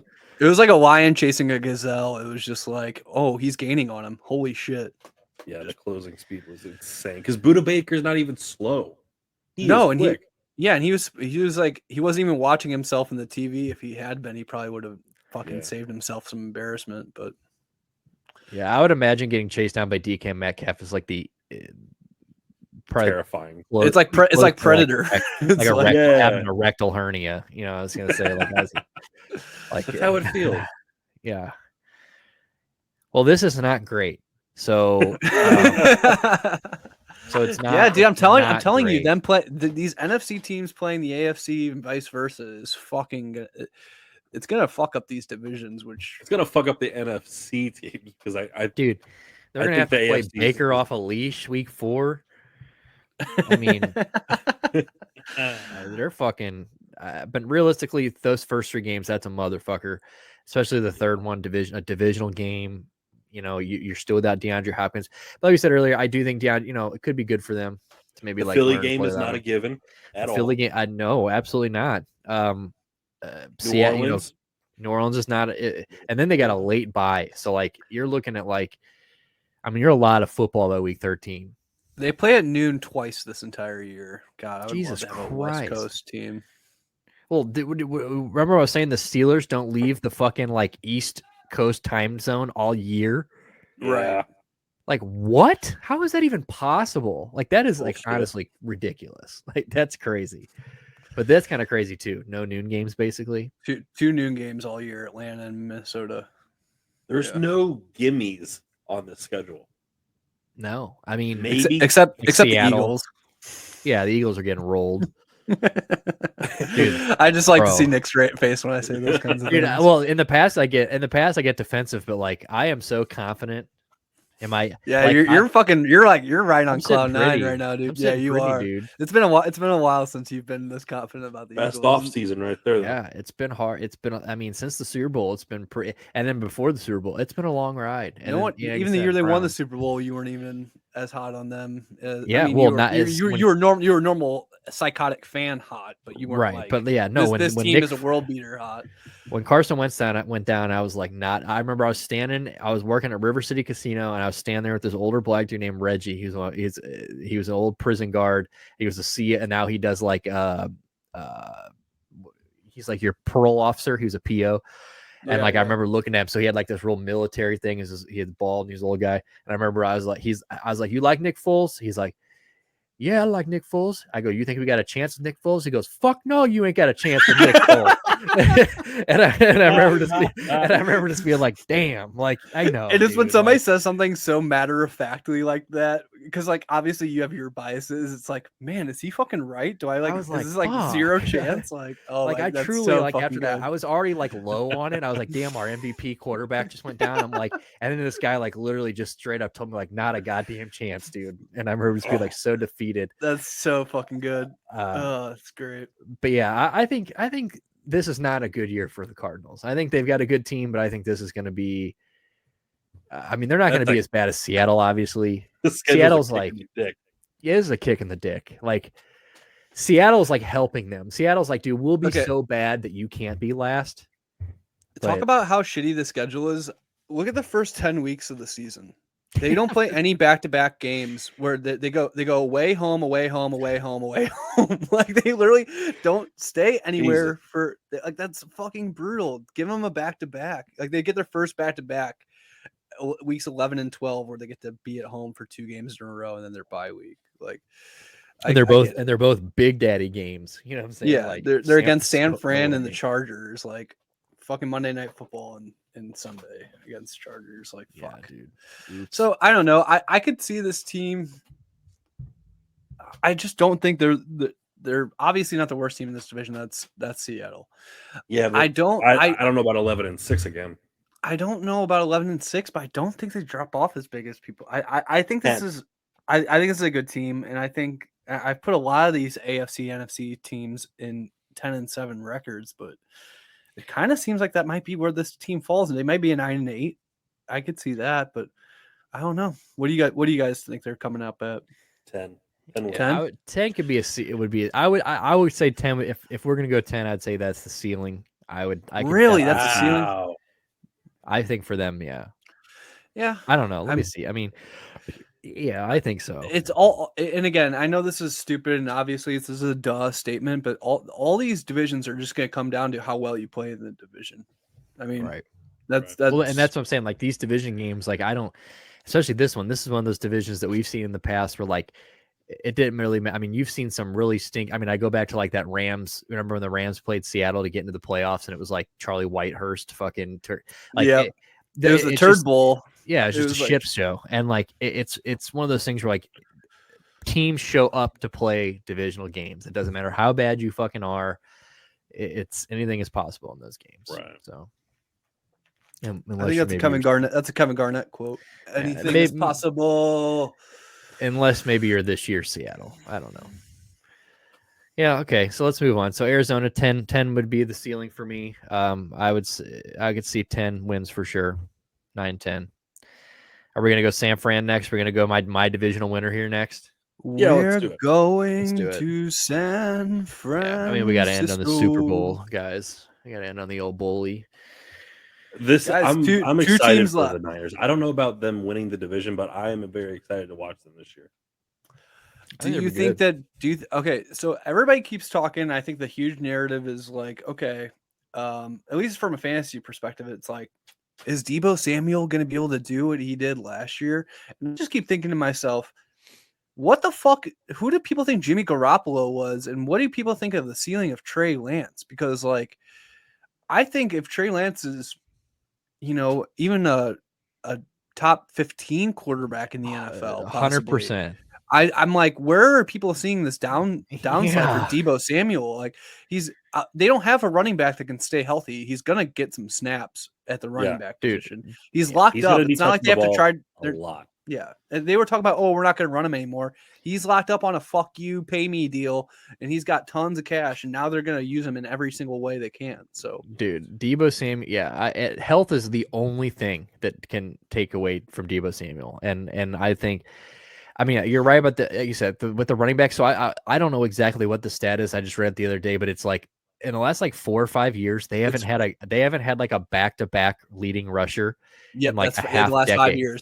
Mm-hmm. It's like, what the fuck? And then you see like Elijah Mitchell's nice, but he's already hurt. And Jeff Wilson has looked good when he's gone in there. But then you hear all this stuff about Tyrion Davis-Price, TDP. And, so it's, you don't know who the fuck is going to be the guy at the end of the year here. It's a very good running back room. I'm not going to lie, very good running back team. I'm not going to lie. It's probably because I get way too deep into fantasy blogs, but I've also heard shit about Jordan Mason. I was going to say Jordan Mason. I read way too much. Too. I read way too much shit, and that's a clear indicator. But I've heard out of camp that he's looked really good. I almost went TDP and then Jordan Mason. But then I'm like, dude, are we really going to get into the 4th-string guy here? Maybe the best fullback in the league with Kyle Juszczyk. Dude, I mean, and they're like one of the only guys that like actually utilize a fullback still like that. Like they utilize him. I mean, he plays running back to like it sometimes. Like they'll hand the ball off to him. He's got good hands. He's got good hands. 2 years in a row, he's been in the NFL top 100. It's the 2nd year in a row. Yeah, I saw that. Oh shit. Top 100 this year. Fuck yeah, respect for fullbacks. Gotta love it, dude. And then you got my boy Brandon Ayuk, who I think, I mean, you've heard it all year. I mean, all I've seen is that like the Trey Ayuk connection is real, that he is just going to take this huge step. He's looked so great in camp. I hope to God that's real because he is really good. He was in the doghouse for most of last year. He kind of blew up at the end of last year, looked really good. But that was a different quarterback like we just talked about. So, but him and Trey Lance kind of, they were spent all off season together. All you saw were Trey Lance throwing bombs to Brandon Ayuk in fucking high school fields and shit. Trey Lance.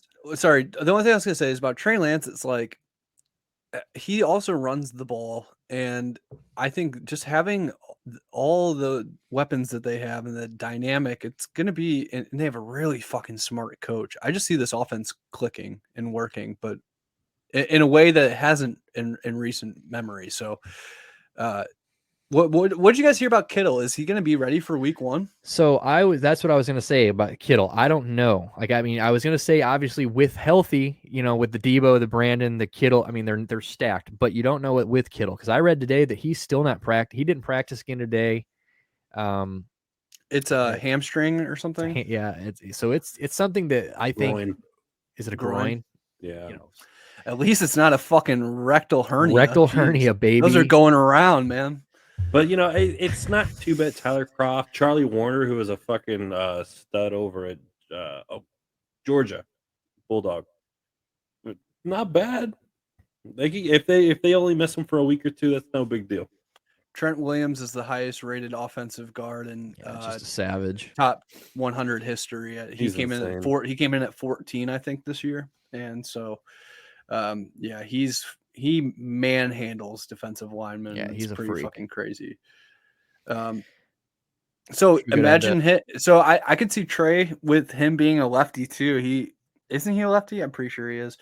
Regardless, he's going to be rolling out to the left a fuck ton because he's got big boy Trent there pushing dudes into the fucking secondary. So, I like think he is right. But yeah, he can bomb. He can throw the fucking ball deep. He sure the fuck can. But I think this offense is, I think Trey Lance is going to be a big, he's the big question mark. Like, what are we going to get? Right. I mean, and we get news before we get to the defense and we move on from this. We can't forget about the news of. I mean, they just re-signed Jimmy Garoppolo, and you heard that that this was kind of a way just to keep him on the roster and not have to cut him and whatever. But then you hear this week that it bothered Trey Lance, that you're hearing that it affected him and it kind of annoyed him that they're keeping him around.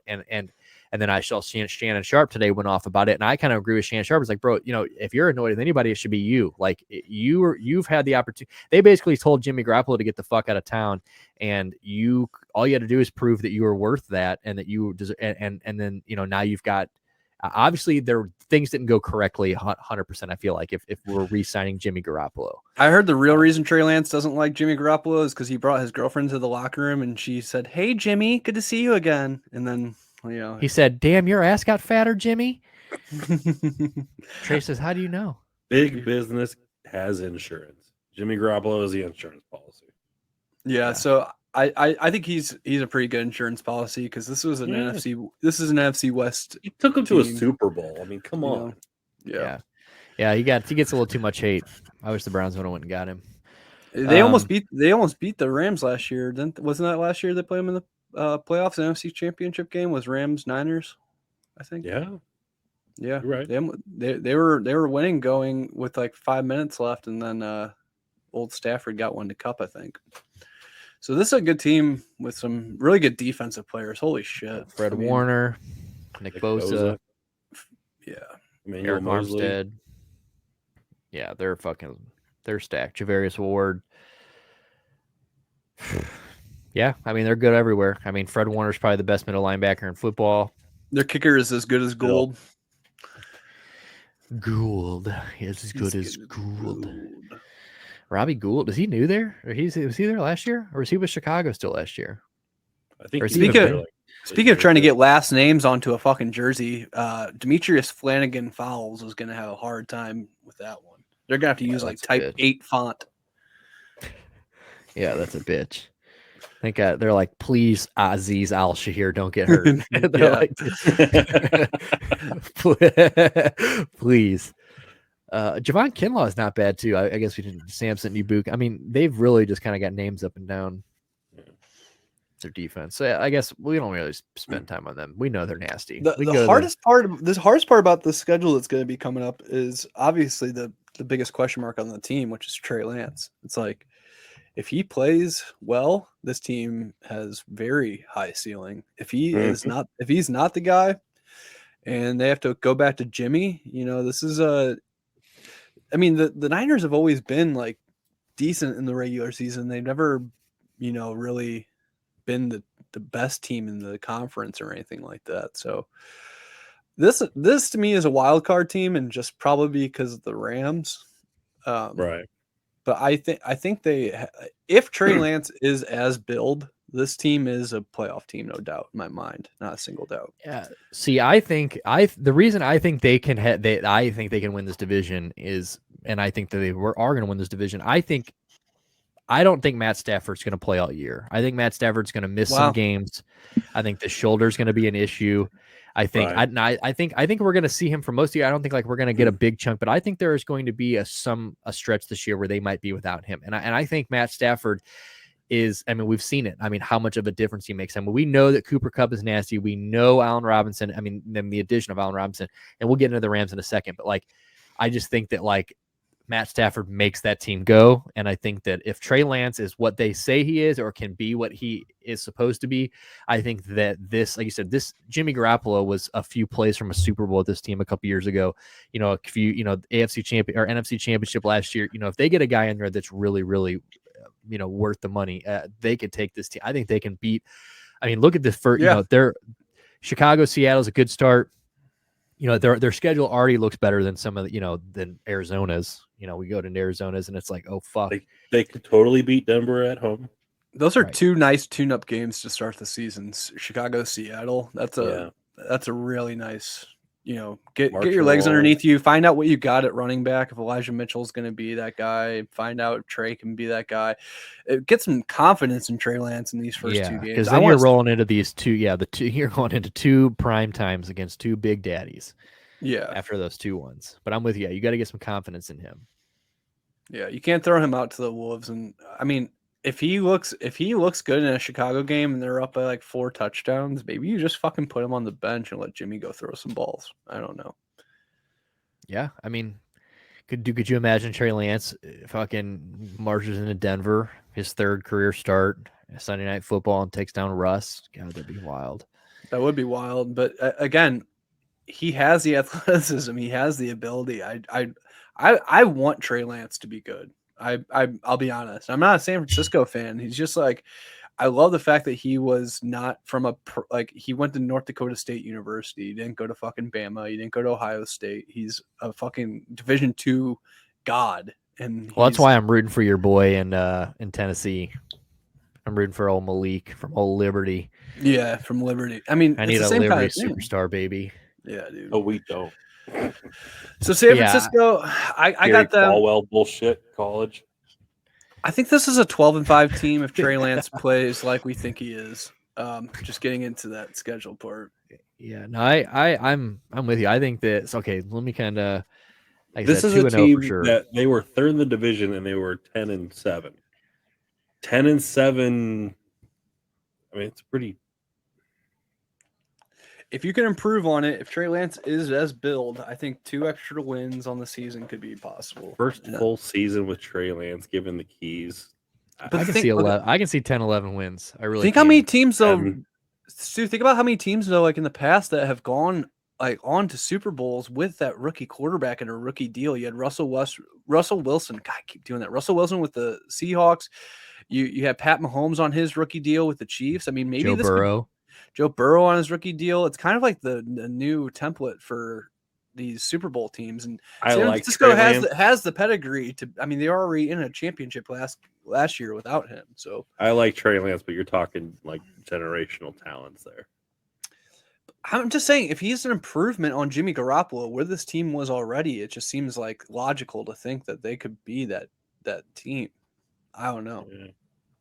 Yeah, it'd be like I said. I think they can win the division. I think they're going to take down the Rams. I think the Rams are going to. I mean, the Rams are still the Rams. They're a Logan Whiteside away from losing some games. Yeah, and I think that they are going to find a little stiffer competition this year. I really do. But I mean, they definitely could still win the fucking division. The Rams have Matt Stafford stays healthy and Allen Robinson. I mean, should we just get into them? Should we just want to go over the Rams? Okay, so we'll get into the Rams. The last team of we're finally fucking here. I just have to. We're here. We did it. Every other fucking team. We're here at the Super Bowl champions. We did it, guys. We're here. Beautiful. Are we gonna? And then I guess after this, before we get off here, I think we should make we all 3 of us should give our Super Bowl pick. Just to throw out there because I feel like we gotta. Okay. I feel like we didn't really pick division winners. I mean, like we've kind of talked about who we think's gonna win, but like we haven't done anything like. Well, we can skip Stu because we know his is the Ravens. Well, we know the Ravens are gonna win. Yeah, I was gonna say we don't even need it. between the Ravens and Jaguars in the AFC Championship game. Yeah. Shit. Which would be fucking. Sorry, wild, that was easy. Dude. That was easy picking. Dude, if the fucking Jaguars in the AFC Championship game, I will buy. Well, I can't buy you sexual favors because you're married, but I don't know. I'll buy you. Don't tell the wife. Yeah, and especially Springfield sexual favors. I mean, that doesn't count. You know what I'm saying? And those are cheap as shit. I could buy you 10 of them. Yeah, dude, I'll get 10. It's like 10 for 10. So okay, wait. Who the fuck is John Wolford and who the fuck is Bryce Perkins? Oh shit.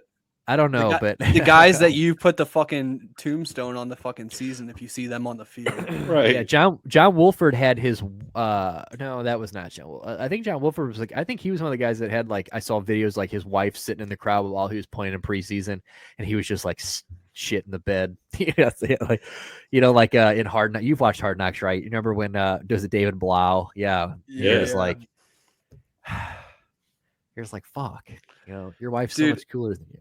It sucks when you're like a guy that he has no high draft pedigree and you just can't even fucking be good in preseason. I gotta imagine that's fucking beg my awful. fucking pardon. John Wolford, Arizona Hot Shots of the Alliance of American Football legend.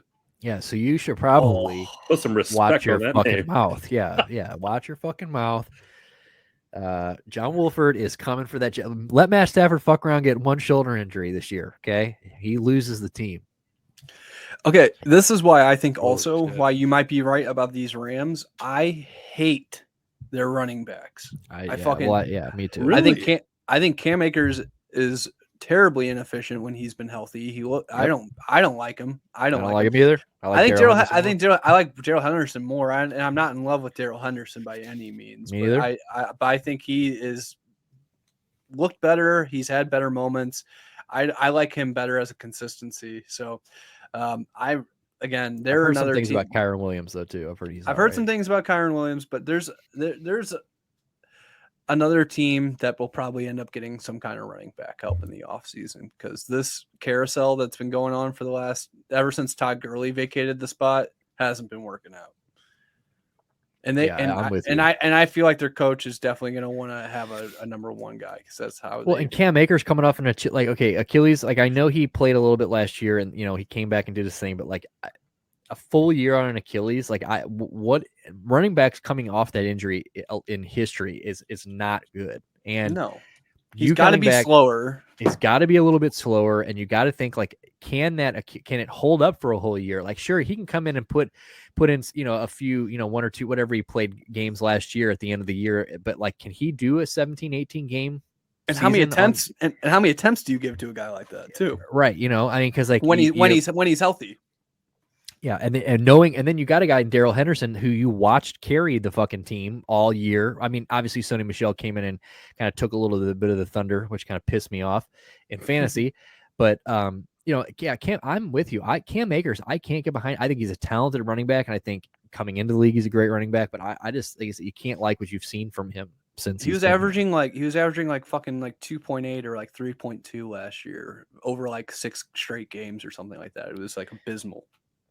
Now, I do think with what they lack in running back, they make up for in receiver. I mean, I think I like Van Jefferson a lot as a 3. He's hurt right now. I think Van Jefferson made it easier to move on from somebody like Robert Woods. He is the most lovable wide receiver. That guy is like, you ever seen an interview with Van Jefferson? Yeah, he seems like the nicest guy that's ever existed. And then remember he fucked his dad up last year? He played against his dad and like just tore his ass apart. And like, he was like the D coordinator. And it's just like, great guy. But like you bring in Allen Robinson, who is, probably going to, take over the Robert Woods role. And you got to think that, Cooper Kupp he's more than likely going to take a step back from last year. I mean, he was the best receiver in football last year. Triple crown. I mean, he's going to take a step back. And you got to think that like, he's going to lose some red zone targets to a guy like Allen Robinson. True. I think, Allen Robinson, having come from Jacksonville and then Chicago, last year in Chicago, it seemed the only thing I'd be worried about him is that he just, when he has an attitude or like when he doesn't want to be there or doesn't like what's going on, that dude can fucking disappear. Oh yeah. Like go completely Danny Phantom, become a ghost.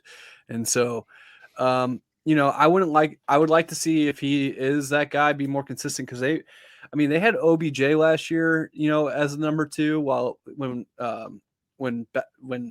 Robert Woods went out, but like even he wasn't having like consistent targets always. There was games so I like to see them solidify that wide receiver 2 and spread the ball out a little bit. And I think that will probably happen now when if you have a fully healthy Allen Robinson. So yeah, I mean, because he was pretty QB proof in Chicago. I mean, that guy had some dog shit throwing him the ball, and he was when he wanted to pull. Yeah, when he wanted. Yeah, when he wanted to. Yeah.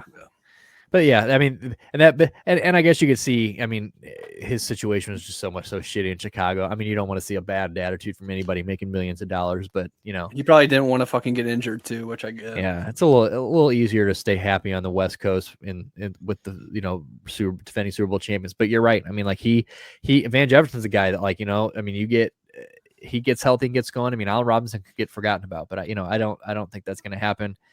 You got Tyler Higbee, who, you know, he's not like a top tight end, but I think he's a very good system tight end. And I think he's like the perfect tight end for this offense. There's times where I look at him and I'm like, why are you not getting the ball thrown to you 10 times a game? Because you look amazing. And then there's times where he just doesn't play up to his potential. And I just don't know what it is. The biggest question mark on this offense, to me, they lost, Andrew Whitworth retired.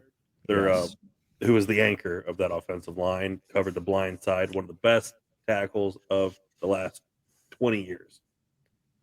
But that Joe Noteboom, he's been behind him for the last couple seasons. They drafted him. And as soon as Whitworth retired, they locked Noteboom down for like a 4-year contract. So they're really high on him. But yeah, you got to see if he could still cover Stafford's blind side like Whit used to. Yeah, I'm with you. I mean, that's a big loss. I mean, especially like in the locker room in general. I mean, the guy was 40, but I mean, what a leader. I prefer JG Wentworth, 877 cash now, but yeah, I'm with you. Yeah, God, those. What do you have a structured settlement and you need cash dude, now? and I'm thinking about the guy on the fucking city bus, and they're all dancing around and fucking. He's got like the Viking helmet on. Yeah, the Viking helmet on. Yeah, fuck, dude. Shan's gonna hate you because I'm gonna be singing that for like the next 72 hours. Yeah, you're welcome. Okay, so let's just go to the defense. Yeah, I saw it. We gotta just head one more time. Yeah, we got to move past it. We just got to move past it. Aaron Donald should be suspended. We're gonna start with that. He should be arrested for murder. Yeah, well, and then fucking bullshit. I don't know if you saw it today, but they're like, we're considering taking over and being able to like put down whatever, get people in trouble and penalties and shit for joint practice, because I guess right after Aaron Donald fucking took 2 helmets in his hand and swung them around like a goddamn transformer, they came out and said, well, we don't really have anything to do with joint practice, which is horseshit. So you're telling me that you can't swing a helmet at a guy that's talking shit in the game, can't swing a helmet anywhere else in the world, but if you're in a joint practice in the NFL, it is a safe space to just swing a fucking helmet, and you're Aaron Donald. So I think it's a little funny that now they're like, well, moving forward, we might actually start penalizing and getting people in trouble for shit they do in joint practices. Just not Aaron Donald. He's on Instagram pumping iron with The Rock this morning.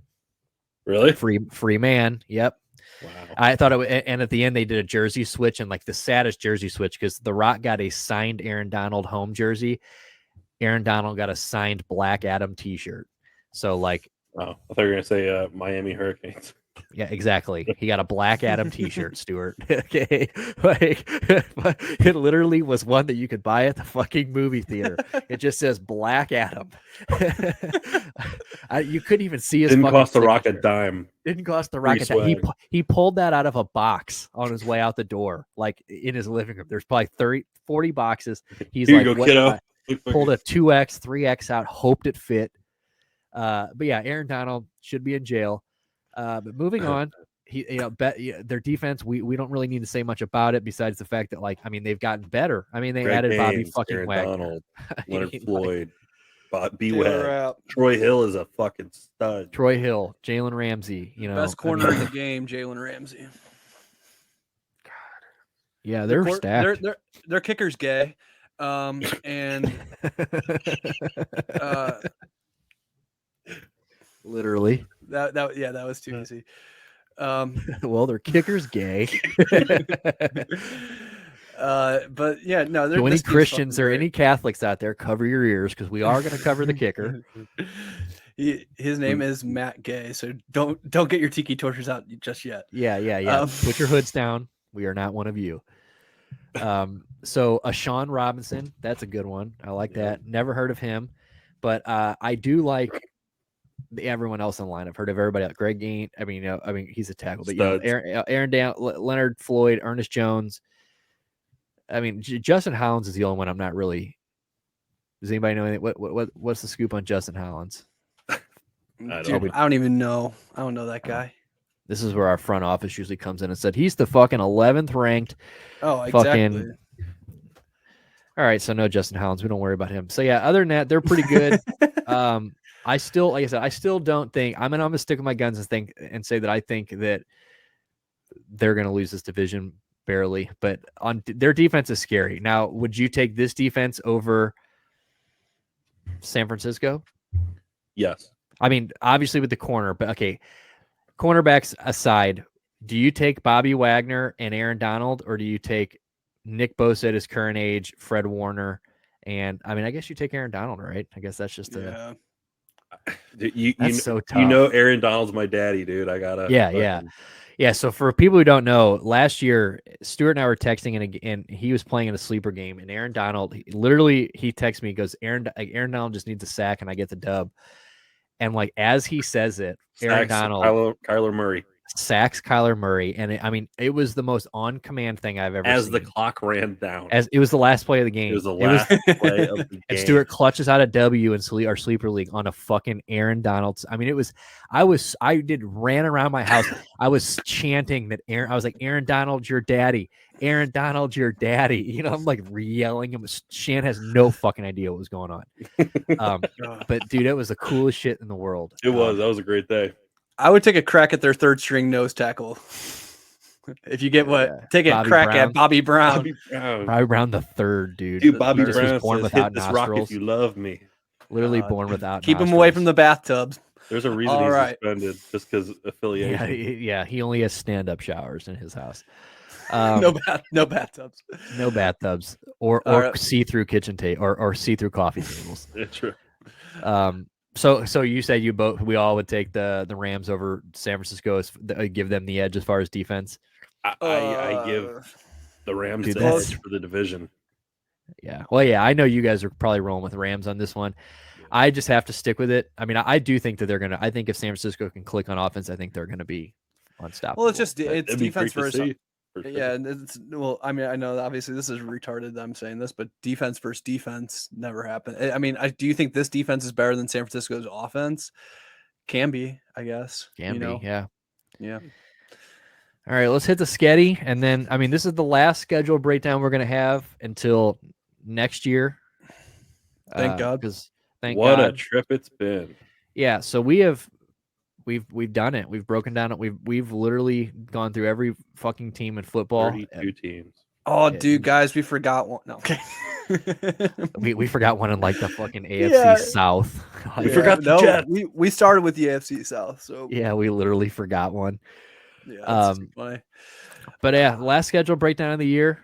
Okay, let's just talk about. Let's just like lead off. What do you guys think's happening tomorrow, or by the time this releases tonight? What do you guys think? I'm glad we got over this because Buffalo I saw Adele said that the Rams were a lock in our sleeper thing when you were talking, and I was like, I don't know. No locks on that. There's no lock in that game. I think Buffalo's going to win. I picked Buffalo. Yeah, I think I gave the Rams the win. Or let me. I could see the Rams winning for sure. I mean, I was really split on that one. I gave the Rams the win, but that's only because I don't want Buffalo to win because of my Titans. So I think I'm gonna start Gabe Davis tomorrow. I got Gabe Davis and who else do I got to go? Oh, Allen Robinson in that game. Yeah. But I went Rams. Yeah, I think the Bills are. I think that's going to be. I mean, you literally couldn't kick off the season with a more perfect game. This is the best game. It could have been the Super Bowl last year. Miller should have been the Super Bowl more than likely. Yeah. I mean, I guess you can't say that, but it would have been. We would have liked to seen Josh Allen touch the ball. Oh, absolutely. So I like to see Josh Allen touch balls. I like seeing him touch balls. Let's see. What do we got here for a record for these defending champions? Dude, I think they're a playoff team for sure. So I'm going to 100%. Now you have to look and say they're going to have 10 wins this year. I guess it really just comes down to what games you think they could probably lose, which you got Monday night against San Francisco will be a hard one. and Monday night at Green Bay will also be a hard one. So 2 tough prime games on the road, depending on how Green Bay is looking at the end of the season, obviously. There's some can we gimmies go, scroll down just a tad. There you go. They finish with a massive dub against Seattle, I'd imagine, but maybe not. Maybe Geno will be going up against that fucking backup by that time. So this is gnarly, but I will say that 12-5, totally doable again. Maybe 13-4. Whew. Yeah. I like it. I'm gonna go the opposite direction though. I'm gonna say they probably win 11 games this year. Okay. I think they win 5 again. I think they win one less than San Francisco. which I think was 12. So I think so. Like if I win, I think 11 or 12. So yeah, so I think I'd love to see how. I mean, I'm pretty sure at this point we've got 95% of the NFL winning 10 wins, having 10 wins this year. We've got about 3, and then the other ones have like minus like 5 or less. So like we have had the most dysfunctional breakdown. Next year when we do this, we are actually everybody wins except for the Bears. Everybody but the Bears in the fucking well, I say the Jags, but the Jags are winning 9 games. So I don't know who. Yeah, that's just the Bears and Seattle. Yeah, they're gonna lose. They're gonna take all the losses for everybody else. Yeah, like that's just it. But I think that if we do circle back around, do this again next year, we will keep track of what we say. We'll have our front office keep track so we can actually, like, at the end of the year, we can see who or how dysfunctional. Because, like I said, there's no way. I don't even think our win possibilities are realistic. But I mean, just to show you guys how much thought we did before we started doing these divisions, we thought we had the right number of weeks of going into it. So we didn't know we had it. Well, Jack and I knew we had to hit a double like a week into it when he was like, I can't count. And I'm like, well, I didn't catch it either. So we're just 2 big idiots. And here we are doing a fucking 2-hour episode. I have a B- IQ, which is like an 85. So I'm, and he's the only college graduate of all 3 of us. So like, you got to think about like, so we're less than that. So 85's the bar. Our other front office, he's the bar, but we don't really know where his bar is. When I took an IQ test, I was just glad with the result. It said not retarded. So yeah, I put my name on it. I was happy. Yeah. We're the guys that lost points on the ACT for not putting our name. You know what I'm saying? Like we're the guys that didn't even get the free 200 points. That's right. But I mean, next year I'd like to actually keep track of this. But I like to see, because who did we give the highest win total to then? So I guess you just said they were going to win 12, the Rams. Did anybody, or you said 13? Was there any other 13 win teams that you picked this year? I gave the Bills like something like that. I think I gave the Buccaneers. And then the Ravens, obviously. You did 12. Bucks and Bills. 17-0 for the Ravens. 17-0 Ravens. So okay, so that I mean, and at least those are all acceptable teams. Okay, so Nick, as you were alluding to, I think it's time that we give our Super Bowl picks. Our legitimate Super Bowl picks. All right. Who we think is going to win. So, I could be a homer. I could go for my 2 teams. I could go for either the Titans or the Saints. I think the Titans obviously have a better likelihood than the Saints of actually doing something damaging in the playoffs. Nick, I'll admit you kind of got me into the hype train with the San Francisco, thinking about a rookie quarterback winning it. So, yes, sir. With that being said, I think that would be the take that I would make. That would make me look the smartest. So I'm gonna go ahead and say your 2022 NFL Super Bowl champions are your San Francisco 49ers. Who do they beat? They beat the Bills by a field goal. Miss by the Bills. The Bills miss. Bills miss misses a kiss. Wide right. Wide right. Wide Scott right. Norwood. What the fuck? Damn, or wide. Wouldn't that be awesome if it went wide left? They'd have a new guy. Like, we just evened it out. Cool. Yeah. No, but I think I'm with you. A reality. I think that would be my Super Bowl pick, is those 2 teams. I think I have the Bills winning the game though, but I'm with you. I have San Francisco and the Bills. If not San Francisco and the Chargers, but I'm not ready to put the Chargers there yet. I'm saying Ravens who? He's like, just Ravens. It's just a ring ceremony. Yeah. At that point, Harbaugh is just getting one. Buffalo, Tampa Bay. Oh, baby. I like that. And I like the that a old lot. goat gets another ring. He gets it. Right, and he wins it and rides out into the sunset. I love that take because that's not what I would have thought at all, and it's so different. I love it. There you go. Well, good. I can see that happen. I mean, I think that'd be kind of cool. Get him out of here for good. I'm tired of hearing about him and Giselle fighting. Year 45, dude. Well, good shit. Well, so this has been our divisional breakdowns of the all. We've done them all. Fucking, like I said, dysfunctionally. We're going to take a few weeks off. We're going to kick our feet up. We're going to enjoy some football. We're going to, I mean, we've just done 14, 15 straight weeks of just pumping. We've gone hard. We're going hard. So we're 8 straight weeks of football. 8 straight weeks of football. Yeah. We have none of us have been this dedicated to anything, and probably since Jack was in college. So like 15 straight weeks of anything is tiring. This show and my marriage. I don't think I have gone. That's it. I've shit my pants with less. I haven't gone 15 weeks without shitting my pants.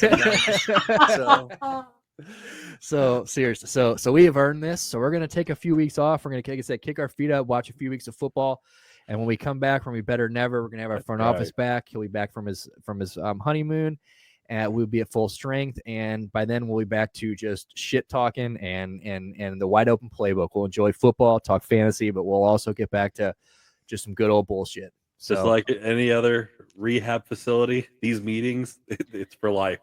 Yeah. We've all got it. We're always going to come back. We've got a few hall passes. We're going to use them. Okay. They're letting us go home. 90 days of sobriety. Yeah. They're going to let us go home and see our families. And then we'll got to pee in a cup. It's all good. Yeah. We don't know if we're going to be able to go or not. Stuart still has to pass his drug test. So we'll see. But on that note, this Pop Culture Rehab, and we'll see you guys when we see you guys. Love you guys.